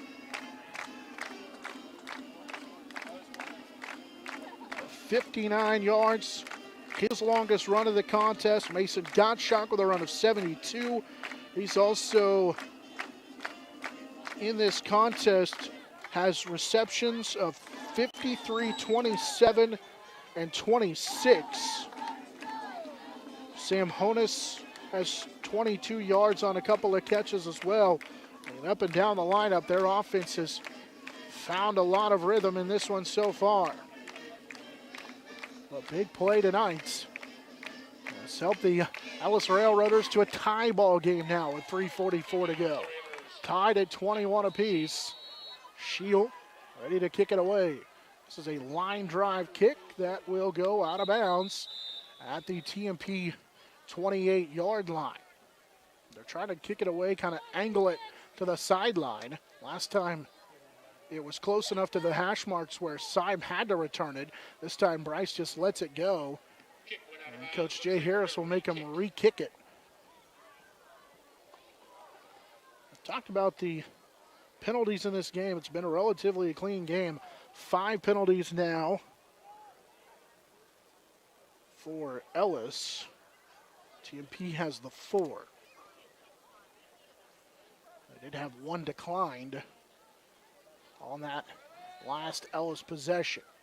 Harris, after Shields backed up to the 35, see if he gets another opportunity. Shield this time will kick it to the left of the formation. That allows Lance Lang to run underneath it inside the 30. He gets to the TMP sideline and gets ridden out of bounds across the 40. Spot him down to the 41-yard line. TMP will start at their own 41 with 3:40 to go, and our ball game tied at 21 apiece. Monarchs in this second half have had good field position, starting in their territory each time, but at their own 47, 40, and 41, 3 of the 4 possessions. Game tied at 21 with 3:40 to go here in the contest. Jace Lang, Michael Gross, the wide receivers to the right, Whitlings to the left, along with Lang. They will send Jace Lang in motion, and TMP moves.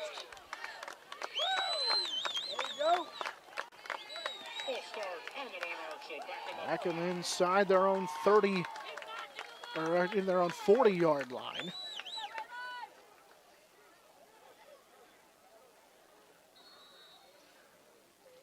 On the 5th penalty, accepted on TMP. So it's first down and 15. Right side of that offensive line moved that last time with a man in motion. Harris will work out of the shotgun. He'll again send Jace Lang in motion. So motion to the left of the formation. He's going to be a blocker out in front of a sweep from Syme, and he gets hit by one of his blockers to this left side. And good job by TMP, or rather by Ellis's Nate Johnson to stack up Harris for maybe a gain of a half a yard, maybe a gain of a yard, and that's pretty much it. Johnson made the tackle. Harris tried to cut back, but looked like Higgins, who was flowing down the line for TMP, trying to make that block, ran into Harris as they collided because of the defense of Johnson. Nate missed the first 3 weeks of the season, back for the first time in this one. Second down and long for TMP. Harris again, quarterback draw, right side. He'll get the loss of the yardage back and then some as he gets back to the original line of scrimmage. And now it's 3rd down and 10. Harris gets the penalty yardage back. And one of the Monarchs is banged up on the play. It's one of the offensive linemen for TMP.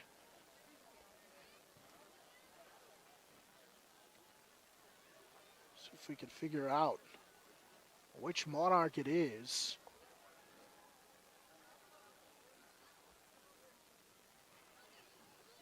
One of the TMP offensive linemen.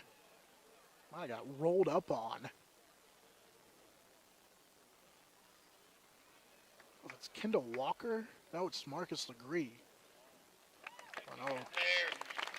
Marcus has been dealing with an ankle injury all season long. Missed the first game, came back for that Russell game, but he walks off to the right side. So that is a good sign for TMP. Of course, without Garrett Pfeiffer in the middle of that line after hurting his knee in that Plainville game, as Kenton Ginther will come in up front for TMP. Third down at about 9.5 facing the Monarchs. Have to get it to the Ellis 48, really the 47 to make sure you got enough for a first down. 2:35 and counting, our game tied at 21. Monarchs taking a lot of time inside the huddle. Wentling will be the wide receiver to the left side. They'll set a tight end to the right side and two backs. Harris needs to hurry to get the snap off. And TMP will send a man in motion. He just does beat the snap clock. Harris with the option. He'll pitch it to Jace Lang. Left side, Jace got a block out in front of the play. Will get upended at the 47-yard line. It's not nearly enough for a first down. As he gets upended the 40, well, they spot him out of bounds by Jimenez at the 48-yard line. It's a gain of 6, and it's 4th down and 4. Lang now with 19 yards on 3 carries. And it's 4th down. See what Coach Harris decides to do. Wentling is trying to figure out who he needs to look at, who's the back official who begins to count. The white hat explains it to Cade Harris. He's Cade's the protector. On a 4th down with 1:45 and counting, the official will begin to count. And now Wentling will get the snap. Jace will kick it away on the punt. Ellis didn't send anybody back. And this will check up and be downed by Mark Rack at about the 15-yard line. With 1:32 to go in the ball game, tied at 21. Ellis will take over with they actually have all 3 timeouts in the second half. TMP has 2 timeouts. Ellis has had success with big plays all ball game long. 1:32 to go, and this one tied at 21. You knew it would come down to a couple of plays in the last few minutes, and it sure has so far in this one. Kane will work out of the shotgun with 2 wide receivers to each side. Ellis will go with a quick pass to Jimenez off to that left side. He's got a blocker out in front. Tyson slips a tackle and then will step out of bounds and stop the clock, as Jimenez will go out of bounds after a gain of 6. So get across the 20. Just shy, well, actually spot him right at the 25-yard line. 2nd down and 3. Jimenez will pick up that gain of 6 on his 5th catch of the contest. But he stops the clock, and it's 2nd down and 3. Just a little quick outlet pass, basically, to the flat. Now they'll send a man in motion. Send him all the way across the formation. Kane works out of the shotgun. Here's an underneath handoff. It's that same trap play. Sybe read it immediately, and Bryce forced him back to the inside. And with 1:15 and counting, the clock will continue to run. Sybe turned it in. Wentling and then Griffin Shoemaker in there in the middle. And now they're going to stop the clock because they need to measure. It's close to a first down. We just ran the trap play that has worked all game long. They ran it to the right side of the TMP defense, left side of the Ellis offense last time for the Connor Pfeiffer touchdown. And on 2nd down, they are just shy of the first down. Got a couple of yards, did Gottschalk for Ellis, and now it will bring up a 3rd down and 1. Let's go. Menace Let's go. came to the sideline to get the play. The clock will start with 1:09 to go. here in this fourth quarter. Game tied at 21. It's a 3rd down and 1 play. Kane will walk up. TMP shows blitz, and Kane got away from the initial line of scrimmage and will bounce it to that left side and get the 1st down. And now a timeout taken by Ellis. So they'll take their first timeout. It is enough for a 1st down on a gain of a couple. And then it stops the clock with a timeout to the 28-yard line. He ends up getting 3 on that quarterback keeper. He's done that a couple of times where he was able to break free. He got 10 yards on one time and one carry in that first half. These two teams have played tight the last couple of years. You knew it would be another tight one here. 58 seconds to play. Game tied at 21. Each team with a first half touchdown that tied the game at 6 with 3:22 to go in that first half, but then Ellis got the lead on a Gottschalk touchdown. TMP would answer with a Harris touchdown in that second half to lead 13-12 with the extra points. A field goal by Kane gave Ellis the lead at 15-13. And TMP got a Lancelang 8-yard touchdown run with a 2-point conversion made it 21-15. And a touchdown by Connor Pfeiffer on that long touchdown run in which Pfeiffer was able to even the score. They then had a bad snap on the extra point, and so that's how we get to 21 apiece. Kane will roll to his left and throw it late, and he's got a man. It's Sam Honus right at the 40-yard line as he goes out of bounds. Honus with his 4th catch for 11 yards and another 1st down as they'll move the chains. It's the 17th 1st down of the game for Ellis. Continues to move the chains.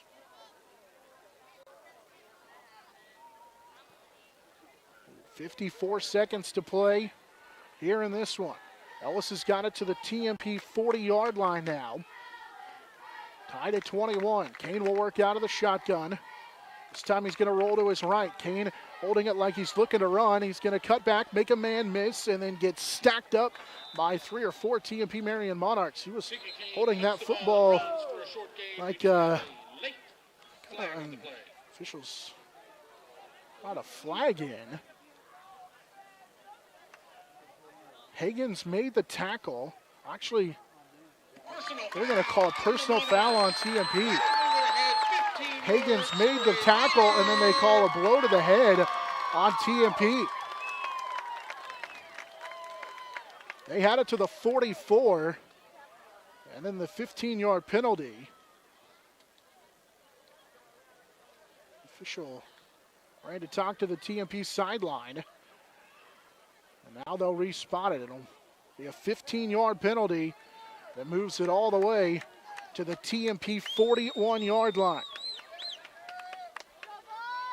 So the personal foul penalty on TMP is a free 15 yards for the Ellis Railroaders, and now the White Hat talking to the official. Kane was stopped for virtually no gain, maybe got a couple, just trying to run off that right side. Now, the official, then here sideline, ran in to talk to the White Hat. I think they're discussing when the clock should start. Ellis still has timeouts in their pocket to deal with, and the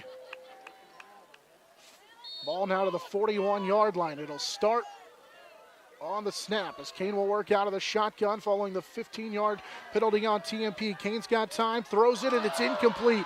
A little bit behind his intended receiver as it hit him on the shoulder pads.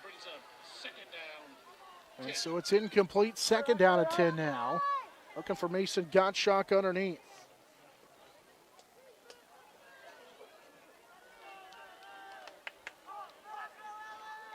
Ellis into TMP territory with 39 seconds to go. Ball game tied at 21. Connor Pfeiffer touchdown tied this ball game, and with the 2-point conversion, no good on the bad snap. Now Ellis is driving after TMP gave it back. Kane with time. He's going to heave it up the seams. Kane with a pass to Jimenez, and he dropped it in the end zone. Jimenez dropped it. He couldn't come down with it. He had a touchdown, but it was incomplete from 41 yards out. He couldn't take it all the way down. And now Sam Honig calling for the training staff as Jimenez went down hard.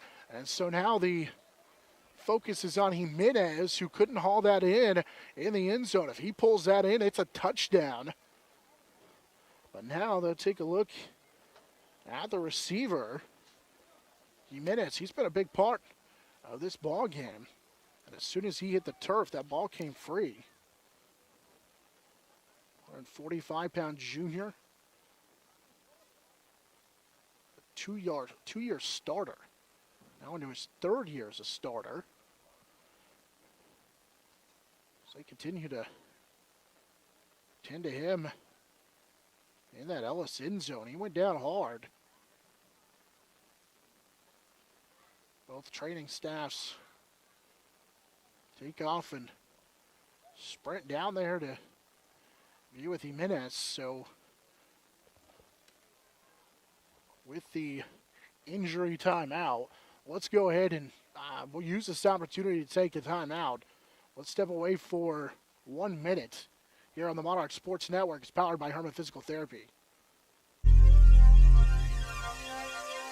Next Tech. Get a great deal on internet, video, voice, and business services from the technology experts. Next Tech. Midwest Energy, a customer-owned cooperative providing safe, reliable, and efficient energy services and promoting growth throughout the region. Gibbs Auto Supply, over 200,000 parts and accessories and great staff to take care of you in Hayes and La Crosse. Steel Fabrications, when you need something fixed and you need it done fast and need it done right, call Steel Fab.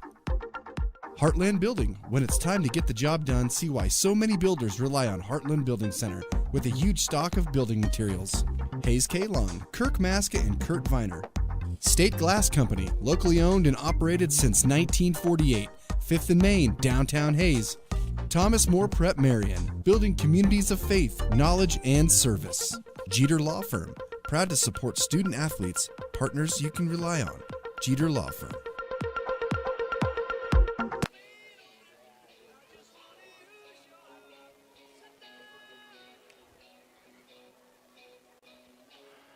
Good news, Tyson Jimenez walks to the sideline with under his own power, with a trainer directing him to the near sideline.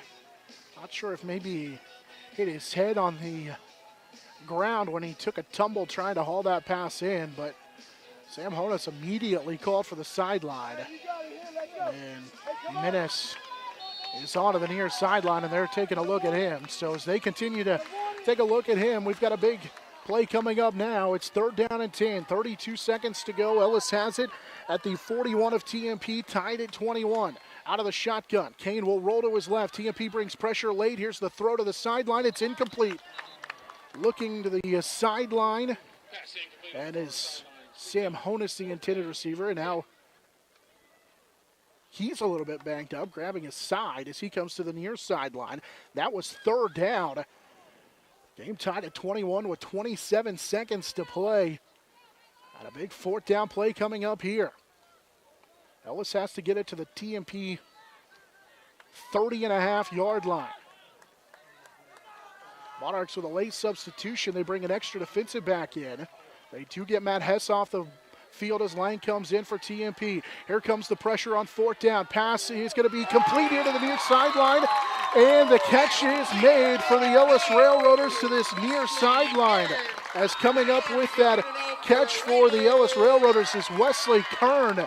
As they say, he had it to the 21-yard line. It's a 21-yard gain, or a 20-yard line. It's a gain of 20 for a 1st down as Wesley Kern comes away with his first reception of the season, and he's out of bounds with 22 seconds to go on this near sideline right in front of Jace Whitling, who was pretty adamant that Kern was out of bounds, but he did a good job right in front of the official to haul it in. 1st down and 10 from the TMP 20. Game tied at 21. Kane out of the shotgun. Kane's going to hand it for Mason Gottschalk. Gottschalk hit immediately by Bryce Sy, but he stopped as Ellis will take the timeout. Gottschalk picks up gain of about 2 to the 18. They took a gamble and tried to run it underneath, but if you're Ellis, this is in a good position because you've got a chance here, nothing else, for a field goal to win this ball game. Gottschalk 139 yards now on 17 carries. And a timeout taken by the Railroaders. That leaves them with one.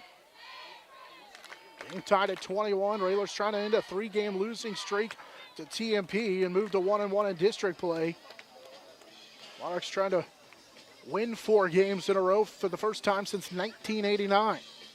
Out to their best start since 2011 at 3-1. Ellis has 1 timeout, 18 seconds to play. So they've still got some time and some things they can do on 2nd down and 7. Inside the TMP 17-yard line.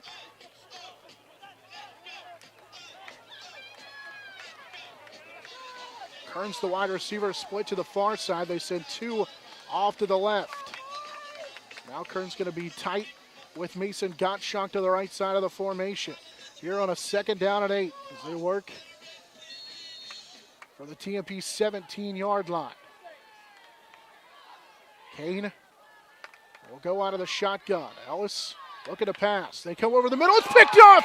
Taken away by Willing. Jace with a foot race to the 40. Jace got a block. He's on his feet. He'll go to the 30. It's a foot race. His time is about to expire with 5 seconds. Willing will get to the goal line with 4. Now he angles away with 3. He'll go into the end zone. Whitling will take it to the house for a touchdown with 3 seconds to go. Kane looked to the right side, tried to come back to his receiver on the out route.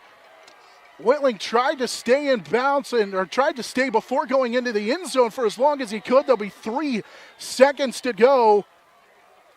And TMP is going to take the lead with 3 seconds to go at 27-21 on the interception return for a touchdown. Whitling stepped in front of that pass and gambled with the interception, and it got a block right around the 45-yard line and took it to the house with a timeout taken. 27-21 after the TMP touchdown with 3 seconds to go. We get a timeout taken. Whitling, who finished with 3 interceptions a year ago, hauls in his 4th interception. It's his 2nd defensive touchdown of his career, too. He did the same thing a year ago, not in as nearly as exciting and dramatic fashion. That one was near the goal line. This time, he took it away deep inside their own territory. Got a block out in front. And the Monarchs, for the 3rd game in a row, turn defense into offense and lead 27-21 with 3 seconds to go.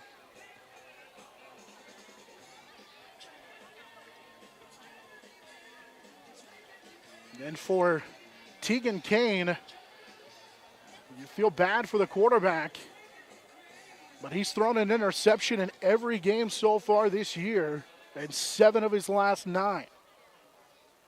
27-21. TMP has the lead. And now Whitling on to attempt the extra points. Out of the hold of Cade Harris. Jace will drill it. And TMP will lead 28-21 with 3 seconds to go on the Whitling interception return for a touchdown. Last week it was Andrew Schwartz. The week before it was Bryce Zeib. And now you can add Jace Whitling to that list of defensive touchdowns in 2020. And you felt like if you were Ellis, all you had to do as you drove all the way to the TMP 20-yard line with 18 seconds to go was keep it in the middle of the field and let Tegan Kane kick the field goal. They decide to throw it, and Jace Whitling made him pay.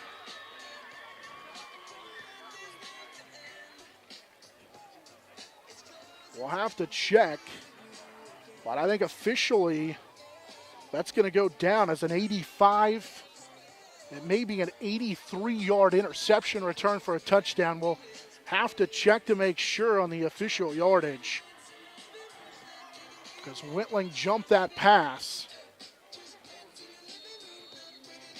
and a group of Ellis Railroaders inside that 20-yard line. It was inside the red zone, and Whitling with a huge play. It's 28-21, 3 seconds to go. Whitling's going to kick it off.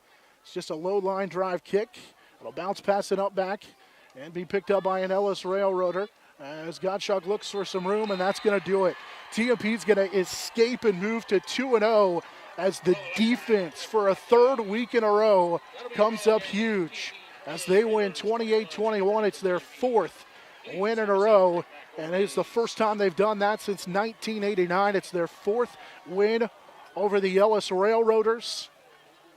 As they escaped today, winning 28-21 in a game in which Ellis took advantage of several big plays. TMP had 2 turnovers, but the biggest turnover of the ball game was an interception return by a touchdown, or for a touchdown by Jace Whitling that lifts TMP to the 28-21 victory. Monarchs win. Let's wrap it up as TMP comes away with a 28-21 victory. They move to 2-0 in district play. They're 4-1 overall. It's the Monarch Sports Network powered by Herman Physical Therapy.